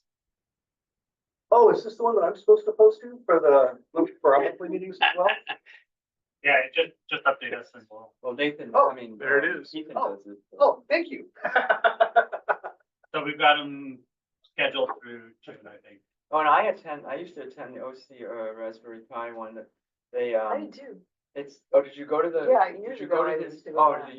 it I used to haven't be been in a at the while. Makerspace, but Yeah, that's what I now, went. I wish they would go back there, cause, but now they're at Earth LCD, We don't a small have office. meetings. No, I've never been to that. Yeah. I went Yeah, once. LA Maker Faire. So I think I went in like 2018 and 19. Yeah, that's what you might, yeah, Maybe I saw at you. the, at the We just went through. Makerspace. Yeah. At the Yeah. Urban Workshop, yep. And they have pizza and stuff. Yeah, the pizza. Well, still does the pizza. Okay, It's out. so, If you can make it over to McCarthy or something. who's hosting the, so are you guys talking about this one on March, oh no, Wednesday? No, the next one was, If you look at a the week Maker from Faire today. symbol one, that's the official Okay. meetups. Is it March 15th? It should be, right? Yep. Yeah. There it is. 7 to 2 over at Trophy Smack. It's in orange. Oh, this is my stuff here. Okay. So just so everybody knows, this year, Orange County Maker Faire is trying to keep track of as many clubs and maker related Oh, activities as possible, whether it be conventions, whether it be events, whatever, and put it on the calendar so that you have a place to go. Nice. Figure out what are you doing this weekend? Sorry, are you hosting this one? Yes. Is this you? Yep. Okay. And it'll probably be very similar to. Right. I'll bring a bunch of different microcontrollers. If anybody brings a project or whatnot, I may be putting together Dio because it needs to be done by the end of the month. Okay, is that similar to the printer thing where there's, you can grab a table and set up shop, or? So this month is going to be, like I said, hosted at Urban Workshop, and so we'll just have space available for whether you just want to hang out and chat about electronics or you want to work on a project. There will be table space for you. Work on that. Okay. So it's at Urban Workshop. That's my favorite. Not Urban Workshop, but Trophy Trophy Snack. That's in orange. in orange. All right, I think I'm gonna try to attend that one as well. I've got a couple of pie projects that, Cool. okay, Yeah, Cool. great. But I could bring this stuff if I have time. that'll be fun. So I'm gonna go ahead and paste this into the. And if you know similar events that are not on this calendar. Oh, and by the way, if anybody has show and tells, let me know so I can add you to the list. So far, I only have 3.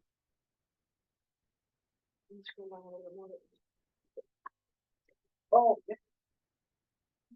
You have me right. Yeah, you're first.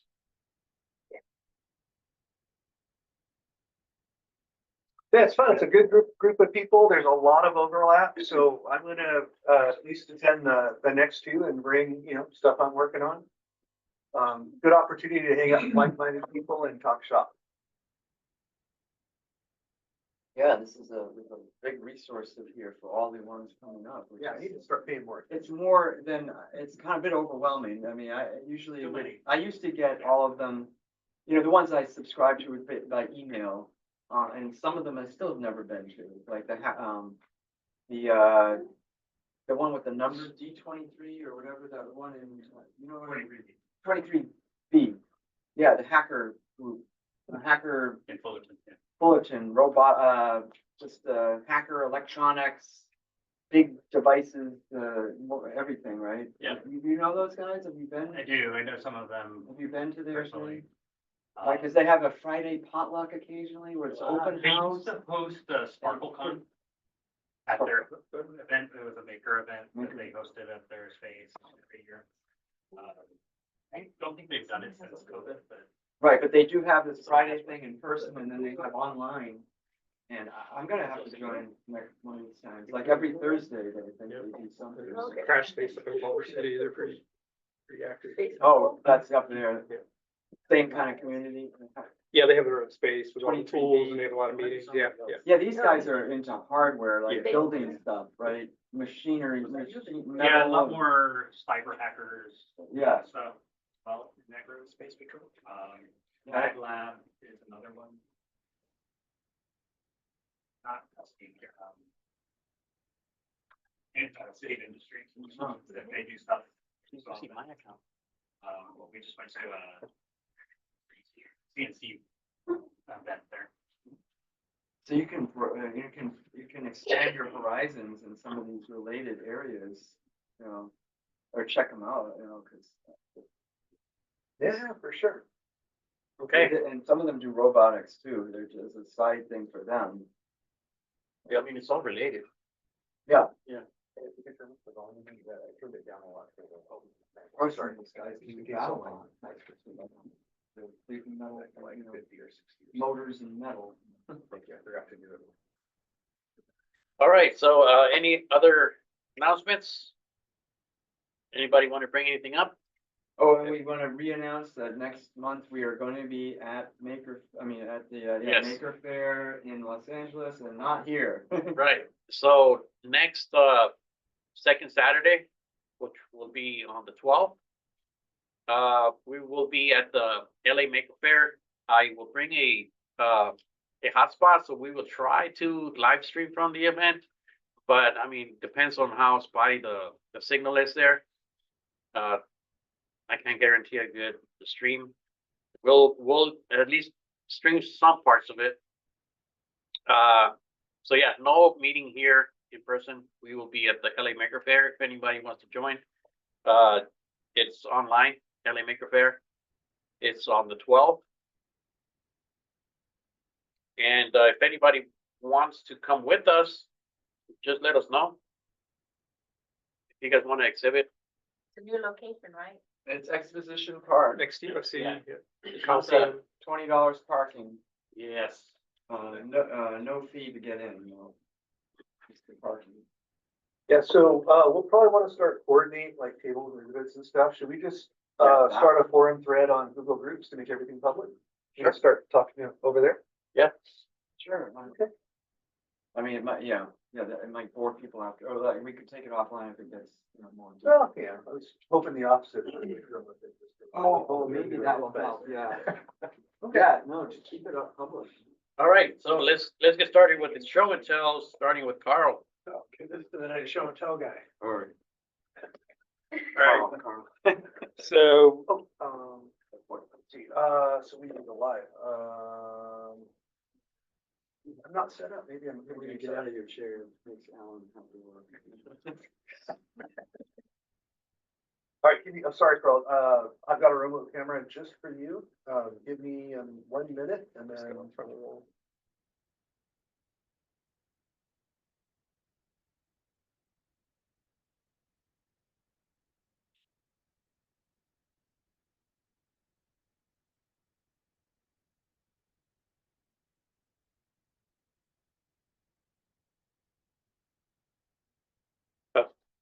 I can copy you too.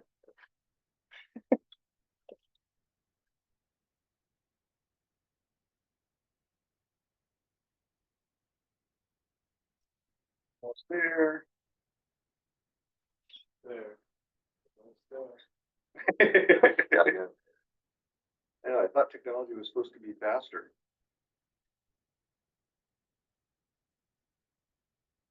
Well, I start talking and you can. Well, you showed up. jump in. Yay. So right now we're looking at me. Bad idea. All right, here we go. All right. All right. So there was a lot of discussion about, having robots that are easier to make, sort of, the beginner level stuff. So I don't know what possessed me, but I decided to make yet another line follower. So 30 years ago in this club, we used to have all these line following competitions. I got a box full of them using basic stamp processors and things. Now there's an Arduino. And so, you could do this a million ways now. There's a million kits on Amazon that you can get. This one, the one design principle I decided to go with is using an Arduino Nano processor, which is the same as an Uno in a smaller footprint, and then putting it on a board, which has the same footprint as the Arduino Uno, but it has, it's like an IO shield, they call it. It has +5 ground and signal on every single pin. And so the idea with this is that everything you plug into it is just a 3-pin connector, like a servo connector. So there's no wiring required. It's all just buy this things off Amazon or wherever and just plug them right in. So, and then the other advantage, as we've discussed before, Jim, is that the 3-pin servo connectors are much more mechanically sticky than a single DuPont wire. So it's very simple to do. Yeah. So in the garage, I had these servos or continuous servos with wheels, which you can buy. I think on AliExpress are like $5. They also have tiny ones. We got the board, and then I'm going to hand around parts of these things, some of the demo things, but there's these infrared line sensors. There's like, 100 different line sensors you can get on Amazon. So, back in the day, it used to be trying to cobble together the sensors was a challenge. And now the trick is trying to figure out which one to use because there's so many. The other thing for the caster, and I'll hand around some of the casters so you can see those, borrowed from Ethan. These transfer bearings are really great universal casters now. So I don't think we used those back in the day. And then I used just a USB battery. So anyway, so with like 8 conditionals, just saying, there's 3 sensors and our classic 30-year-old line following system using tiles and electrical tape. It just follows that around. And so it's very simple code. I just use the Arduino IDE and basically just does basic line following. I decided to 3D print the box, but the case, because you could use the sheet good and standoffs for all the stuff that's on there. So just simple. You can make so. I can publish more info or explain things after discussion. So I'm going to do a bunch of things to hand around here. So, that's the classic line follower. Nice. And we had a bunch of competitions with following line. We had ones with intersections. We had ones where it was like a grid and we put bricks in a couple spots and you had to like try to find the corner of the grid. So there's a lot of, follow the line and pick up a can with one we did. So we had a lot of variation. Even color. Oh yeah, color. Yeah, all the colors we changed direction. Yeah, tell you what to do. Yeah, a lot more advanced. I built Lego versions of this and all that. So, yeah. Anyway, You did the black one. It's like time to color. so super easy wiring. I guess the theme on this one. Yeah. So this is a total homebrew, like not even from a kit or anything. Yeah, and the third kits are cheaper. So okay, so things I'm going to hand around. So as with all these projects, you're like, oh, I want a transfer bearing. So I got these 1-inch ones and they were too chunky, So then I got a 3/8 one, I think, it has nylon, which felt a little grainier to me. And I think these transfer bearings is a big ball, and I think there's just like a pile of ball bearings underneath there. So I'll pass these around. So then I got a steel one. So you like all these projects, you end up buying 10 things. And it's like classical capacitor. So I'll pass those around. Try those out. Hopefully save some people time. The other technique I haven't done before, and Ethan was talking about it, is when you're doing 3D printing in plastic, you can, instead of trying to put a bolt through or try to actually thread a screw into the plastic, they have these heat insert screw things and threaded things. And basically you just make the hole the right size and you just stick it on a soldering iron and just push it into the plastic. It's dead simple to use. And so I'll pass that around. This isn't the same size as one of the plastic, but I figured it's less likely to get lost. You have that soldering iron tip for that? I think there was. You can get them, but you don't need it. Yeah, I didn't need it. Yeah. The only one of the tricks is getting the hole the right size. The other is sometimes the plastic can bunch up down below it. So if you have a deep screw, there are probably techniques for dealing with that. I'll probably do well. And the other is here's 3 different IR sensors. So I got a couple from the sample box, and then I bought a couple more online. And so this is a little demo thing. You can.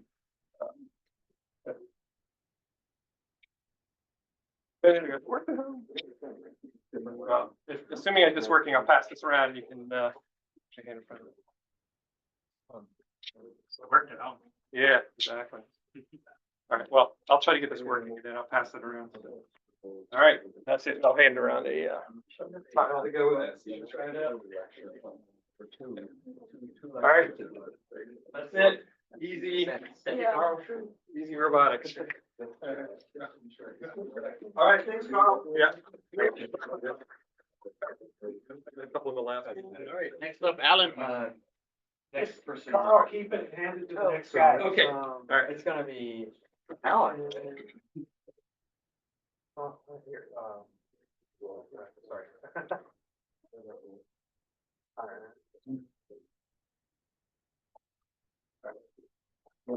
So this one will continue my.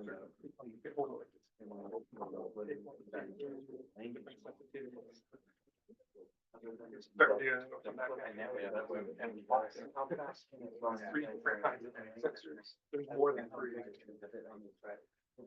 Or rotate the card 90 degrees. And the. There is I mean, Other than. make it vertical, black line vertical, and then you slide it. All right, guys, so, as a little palate cleanser for some of the stuff I'm working on, what's the best way to relax than to design another robot? So, the latest in the lineage of quadrupeds going from Todd to the Spot is a new little project that I am, I'm calling Zero Spot, only because there's a Raspberry Pi Zero or a Radsta Zero under the hood. Playing card for reference. I'm working on the POC for geometry proportions right now. I was hoping to have it all assembled, but I wasn't quite there yet. This one, it'll be open source. I'll publish the design files and stuff. So I got a couple of things to pass around. This is as far as I got for there. So there's a couple interesting design features I wanted to get in front of you. And first off, to kick it off, I couldn't find an accurate 3D model of the serial bus servo that I'm using. So I created and published a model that I've been using to design under AutoCAD. I am one of those guys. You always wonder who has the time to do this. Yeah, I'm one of those guys. So there's two contenders coming in for what the brains are going to be. The first contender in my fallback is the Raspberry Pi Zero 2. So we'll grab these and we'll pass these around. The other way. I could start it. These you can get for about $9 at Micro Center, $15 through Amazon. 4-core, 512 megabytes of RAM, no eMMC, very capable. Support I2S, I2C, UART, all the different integrated peripherals. They're like $5. And what is from the Raspberry Pi website? Maybe the W is wireless, so maybe the not wireless version still is.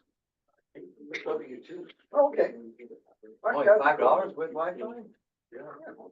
Which one is this, Alan? I'm sorry. Oh, this is the Raspberry Pi Zero 2. That's a 02 or 2. Yeah, and as a fallback, you could do worse. These things are tiny.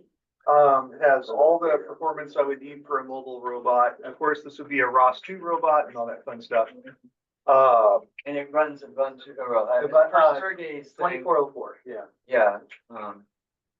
Right. Yeah. It depends on the peripherals when you're adding things like the Pi hat, the AI hat. That's where things get trickier than ROS. Yeah, for sure. So $10 in Micro Center, $50 competitors. But the one I've pinning my hopes and dreams on is a knockoff called the Radza Zero 2W. Oh, these guys are so cool. The one that I'm passing around has 4 gigabytes of DDR4 onboard eMMC, which is much faster than the SD card. 4-core Rockchip 3566 that peaks at 1.8. So the thing is hot, fast. It runs fast and hot.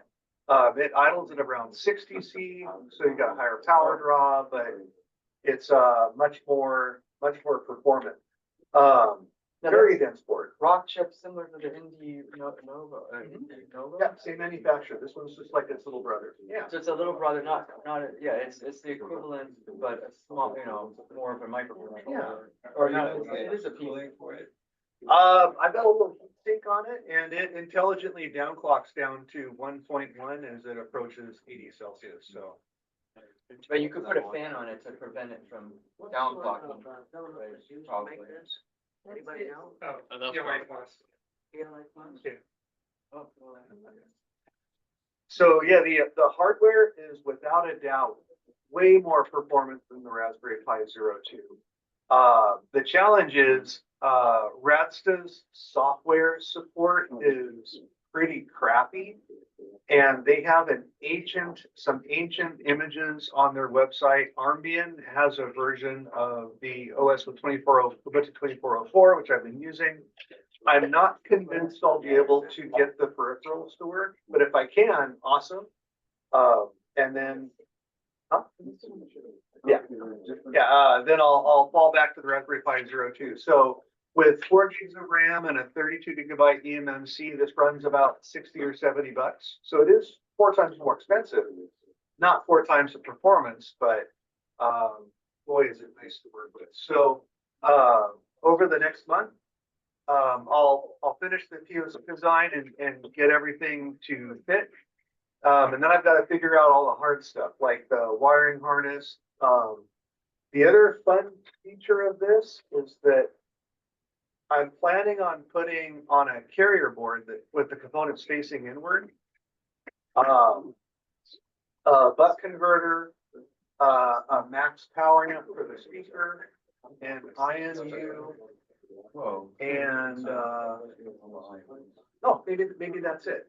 So I'm going to design a circuit board and have it fabricated in a sandwich for one-time assembly. Oh, on top of it? Yeah, Oh, I so see, this with the fits. pins. Yeah, so this whole thing fits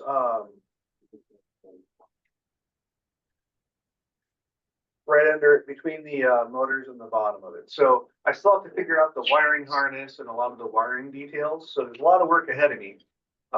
Definitely making it hard on myself by making everything so small. So this is Pico Spot. That's Zero. Well, it was Pico Spot because I was using a Raspberry Pi Pico. That was last week. I think I'm calling it the Zero Spot since there's a Raspberry Pi Zero in it. Oh, so this is brand new project and it's not. Yeah, I need to take a little break from other stuff. It's So not the, not anything related to.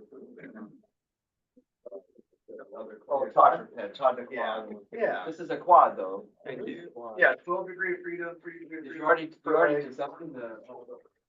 Or did you show us something about this before, any of the limbs or the body things? So So- it's brand new. Yeah, this is pretty. You said 12, Doc? Yeah, 3 per leg. I only see 2 on this. Oh, Some lenses. yeah, no problem. So the 3rd degree of freedom is the hip pivot. Oh, So each leg has 1, This is coming back. 2, 3 degrees of freedom. Get it or just? With This way. Did you just? hand Yes, it? right No, now. it came. Yeah. How many handouts? Yeah, there is. But Yeah, they get. Yeah. Then you'll end up with a printed parts. it should work. When will you be teaching us how to use Canva? You know what? I would have no problem giving another talk on Fusion? Fusion. Yeah. I would love that. You should I probably do one know how every year. to design each individual part, but not to like combine all of them. Yeah, no, I'd be happy to. I do every once in a while, and yeah, I am a Fusion evangelist. And Danny also has a show to tell with her Oh. laptop that she brought. She's gonna set up. Already. Bring ladder to the list. Actually, Alan, Yeah, absolutely. I'd like to see your, a talk on how you do all your wonderful renderings of things that you post. These beautiful renderings against white background with some, beautiful, object of some kind of robot or, Oh.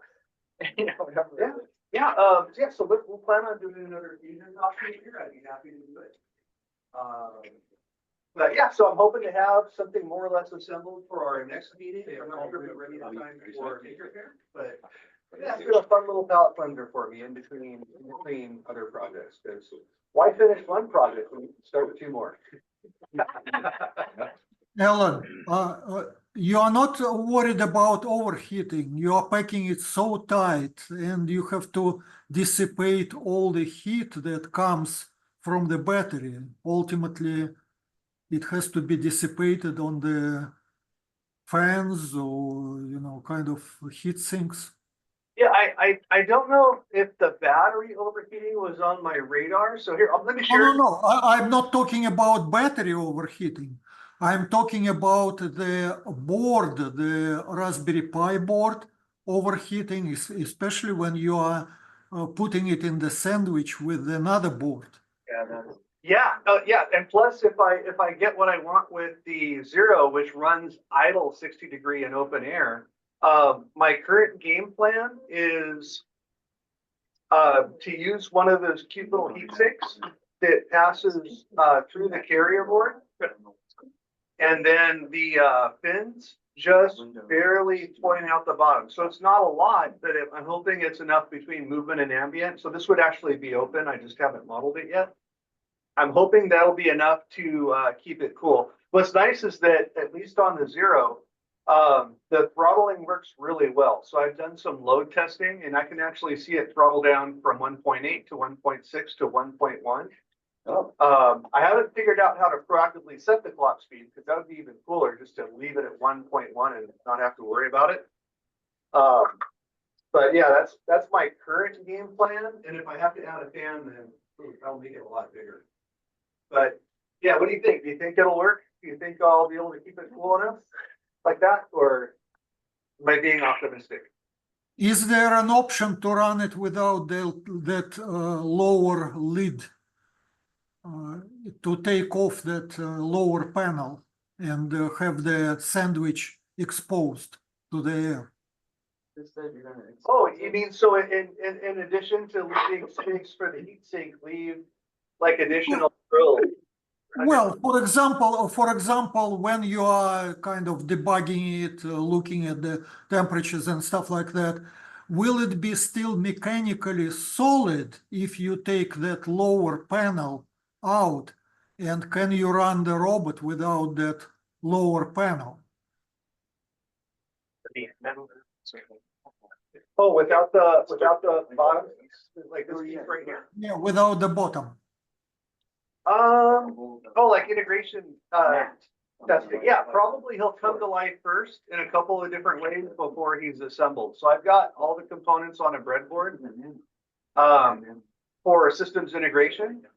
And that would probably include some longer leads from the motor. So what you're saying is maybe run it a little bit without the board in here, which I 100% agree with. Without the body parts that kind of obscure it from the air flow. Just build it without the bottom panel so they Like can get more air. Open frame. Okay, yeah, no, that's a good idea. Yeah, for sure. So now that I've painted myself into a corner with the smallest design I can figure out, now I've got my next magic trick is to figure out how to get it all wired up. So. Oh, you're good at that. You like cutting and soldering. We will see, yeah. Like, No. Walter. We want to see your wires in fusion. I'm going to. Are you really? Oh my Yeah. goodness. Yeah, I know how to do that. Yeah. You can do the wires. All right, so hopefully I'll have more update for you in 2 months when we meet in person again. All right, thanks everyone. Thank you, Alan.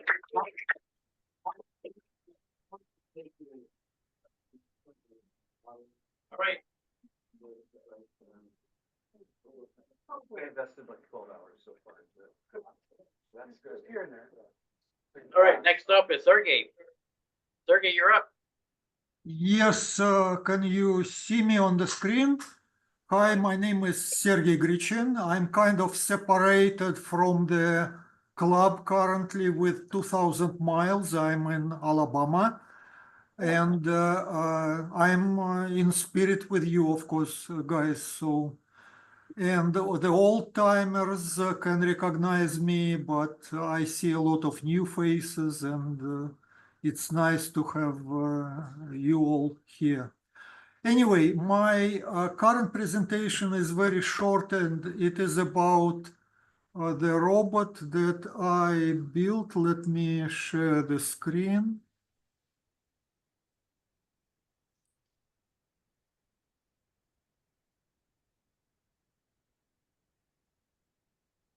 Okay, you can see my screen, right?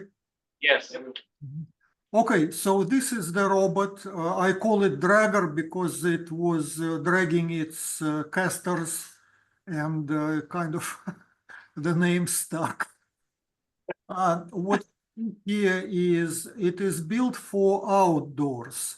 So it has big wheels, big casters. It has two big 24-volt, 350 watts geared motors, and it's a beast. I mean, I have to struggle it when it misbehaves.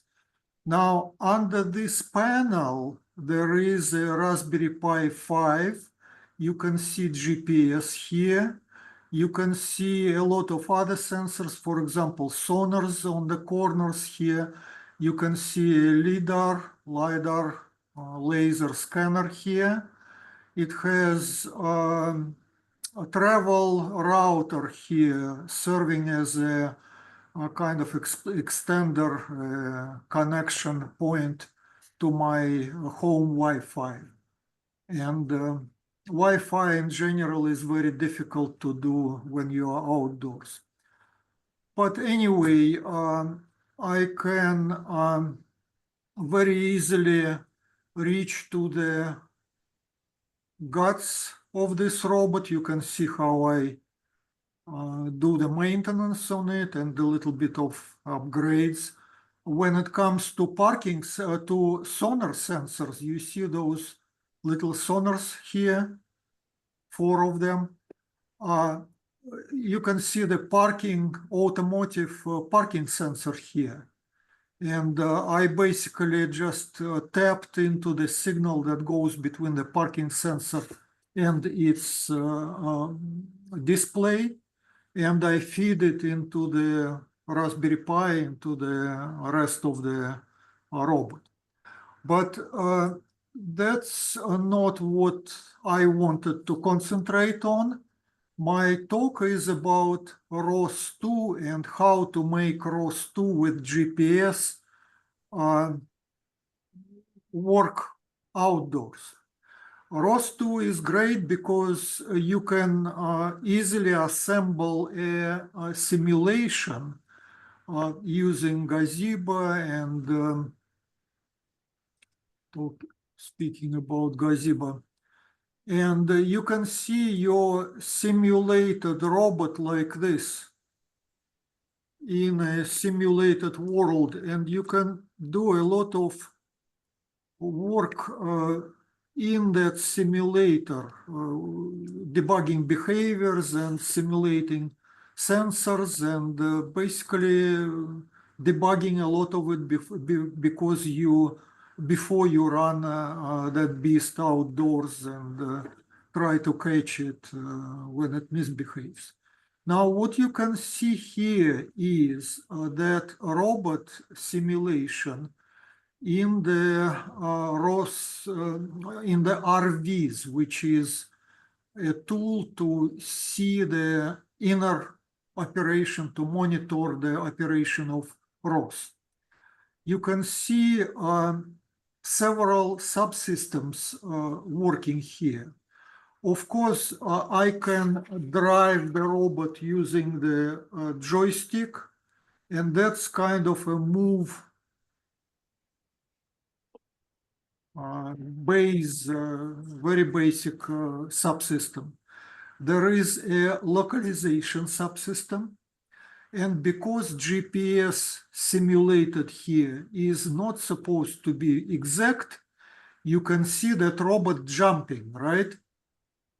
So that emulates the natural, kind of deviation of GPS within a couple of meters in the real world.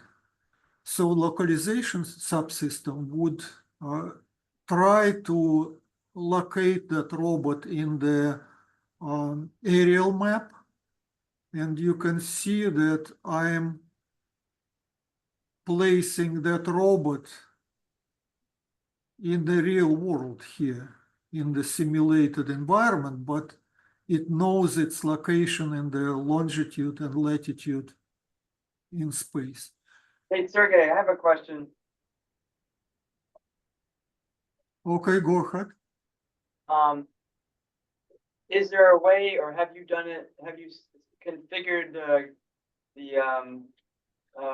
gazebo, or in this case, RViz, to show the location post EKF, post the filtering, so that it doesn't jump? It's basically showing the final product of EKF, of the filtering processing that takes in GPS and odometry and IMU and resolves it to a. Yeah, I understand what you're saying. You see that red arrow here? Mhm. You see the odometry local? Where are you? Oh, okay, you're over on the left. Your screen, it's very small, your mouse pointer. Yeah, I see it. Odometry local. But anyway, we can discuss it. I mean, for most of people in the room, it might be very technical. The reason I'm just getting at is like, in other words, make it so that the robot that you're seeing on the screen there doesn't jump anymore. It's like using the final product of its location. Well, the problem is that the final product is jumping, because there is so much jumping on the GPS side of things.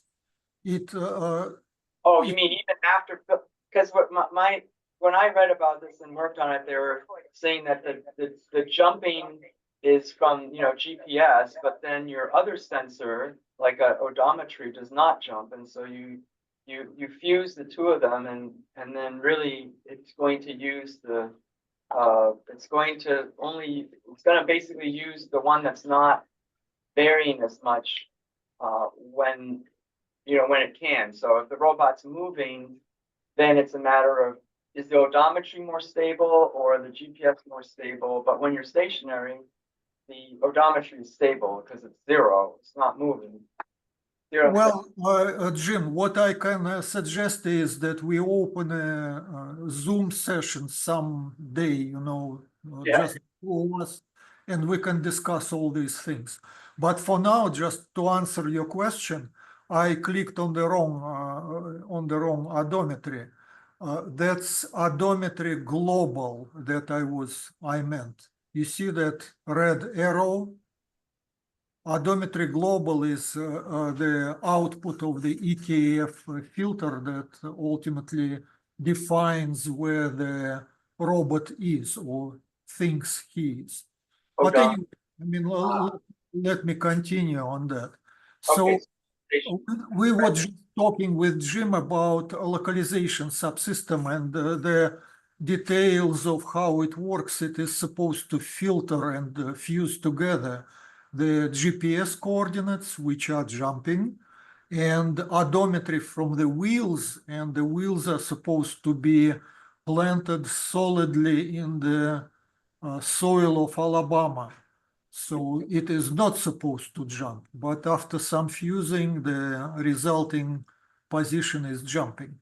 But my point here is that you can basically combine all the data in the localization and put it on the aerial map like this, and have your robot located in space properly. Not only, kind of what it sees around, but it knows where it is on the map of the globe. So the other subsystem that you see working here is represented by two coast maps. You can see the local coast map and global coast map. The local coast map is that white rectangle here, just 2.5 meters around the robot, 5 by 5 meters total. And it gives you a coast map, how costly it will be hitting one of these two obstacles, for example. So you can see the dark spots here. That's the costly places on the grid. The other thing is global coast map, and it is how costly it will be to make paths around the obstacles.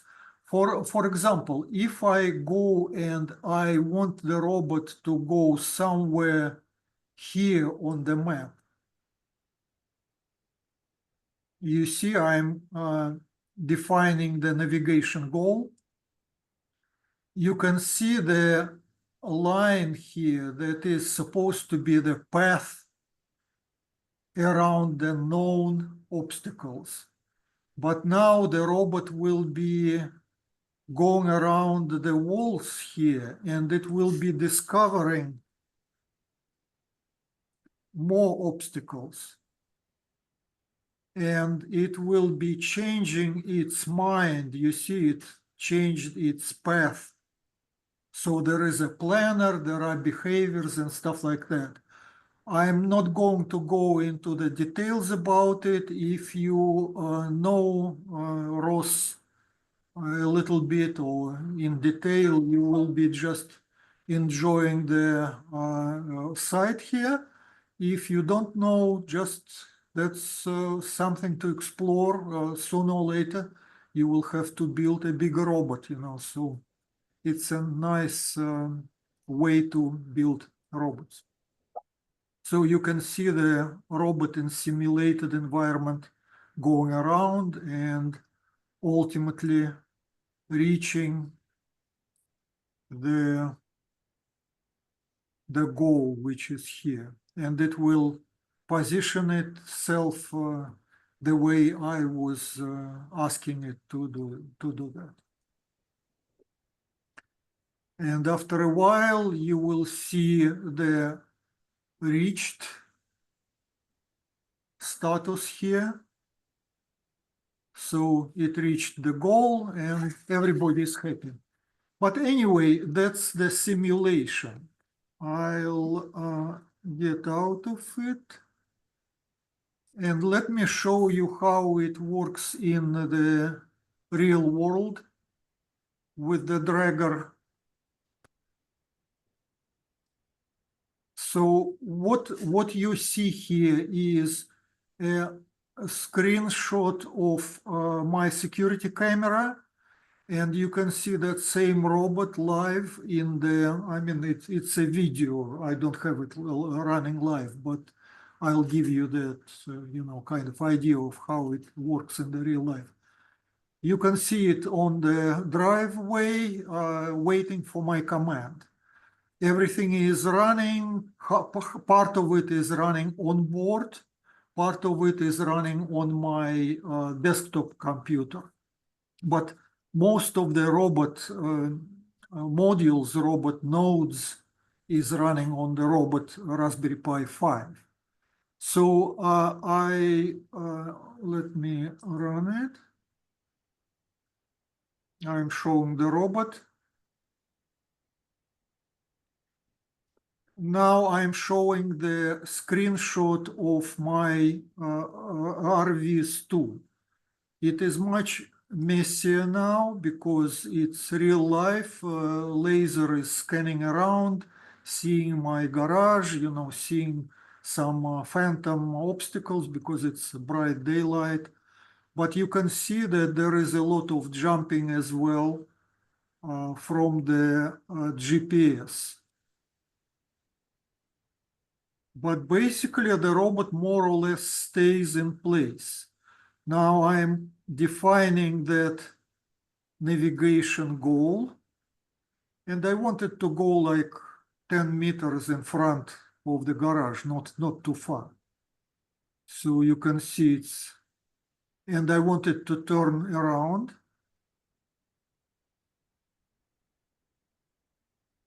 And it goes. Yet again, localization works, but it's difficult to filter out all the jumping. And you can see the robot goes approximately like 5 meters in front, turns around because that's how I wanted it to be in the final position. And here it is reached. And that concludes my presentation. Sergey?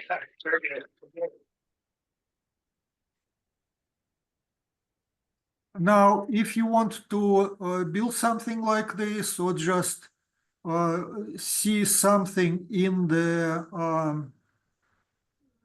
gazebo and RVs on your desktop in simulation without building anything hardware-wise, I will post 2 links in the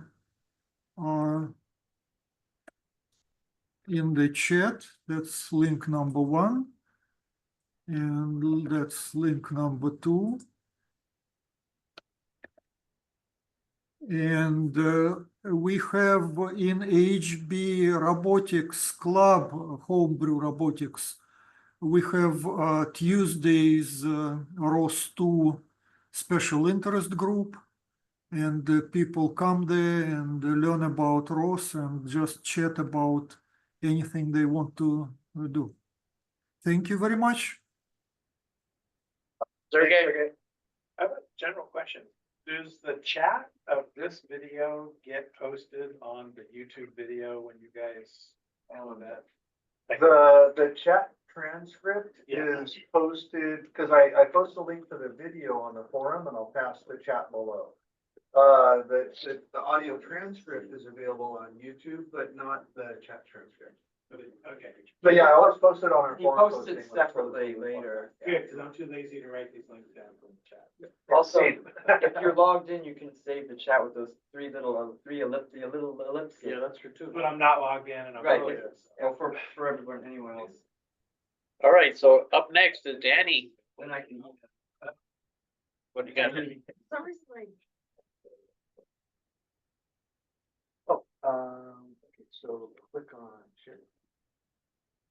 Oh, it says you don't have a camera. I think we're gonna get that. why don't you see my signature? Because I just want to show. Yeah, I'd like to try it out. It should be actually try. I'll click on it.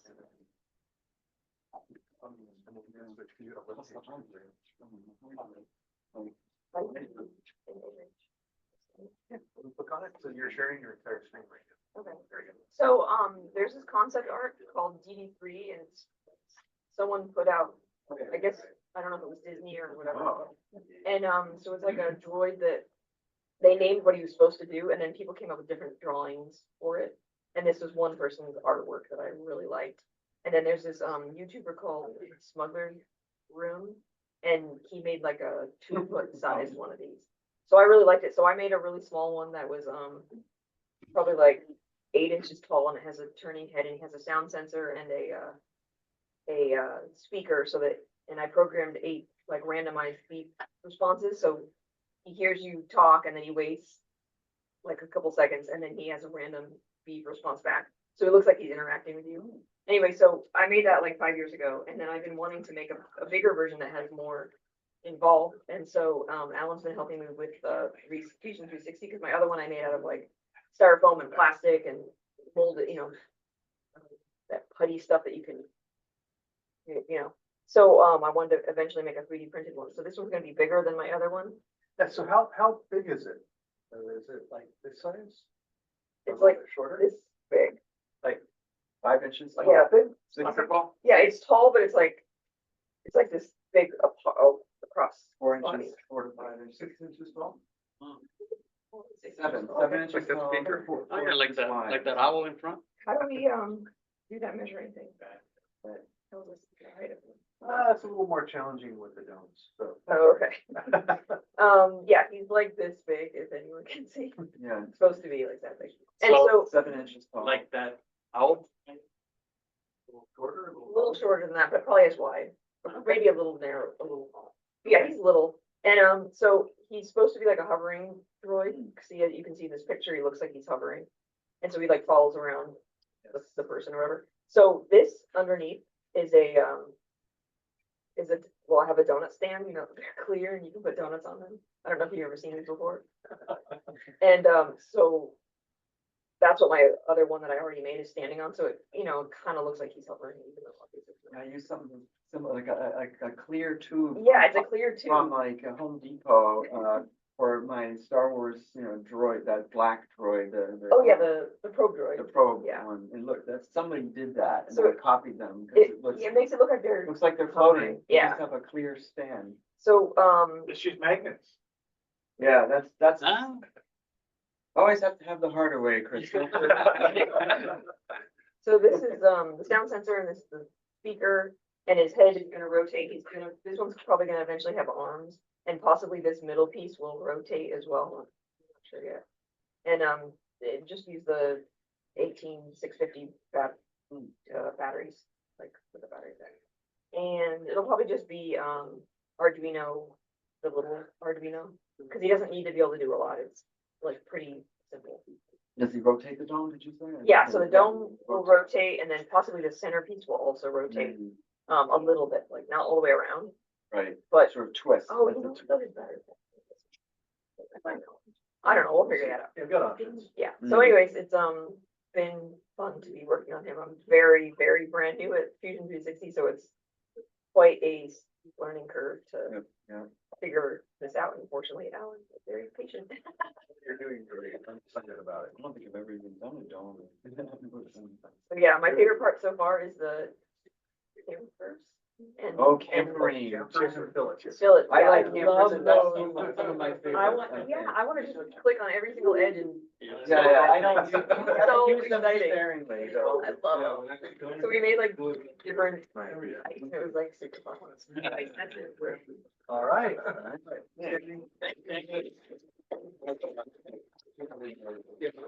Voice AI that does translation between English and droid.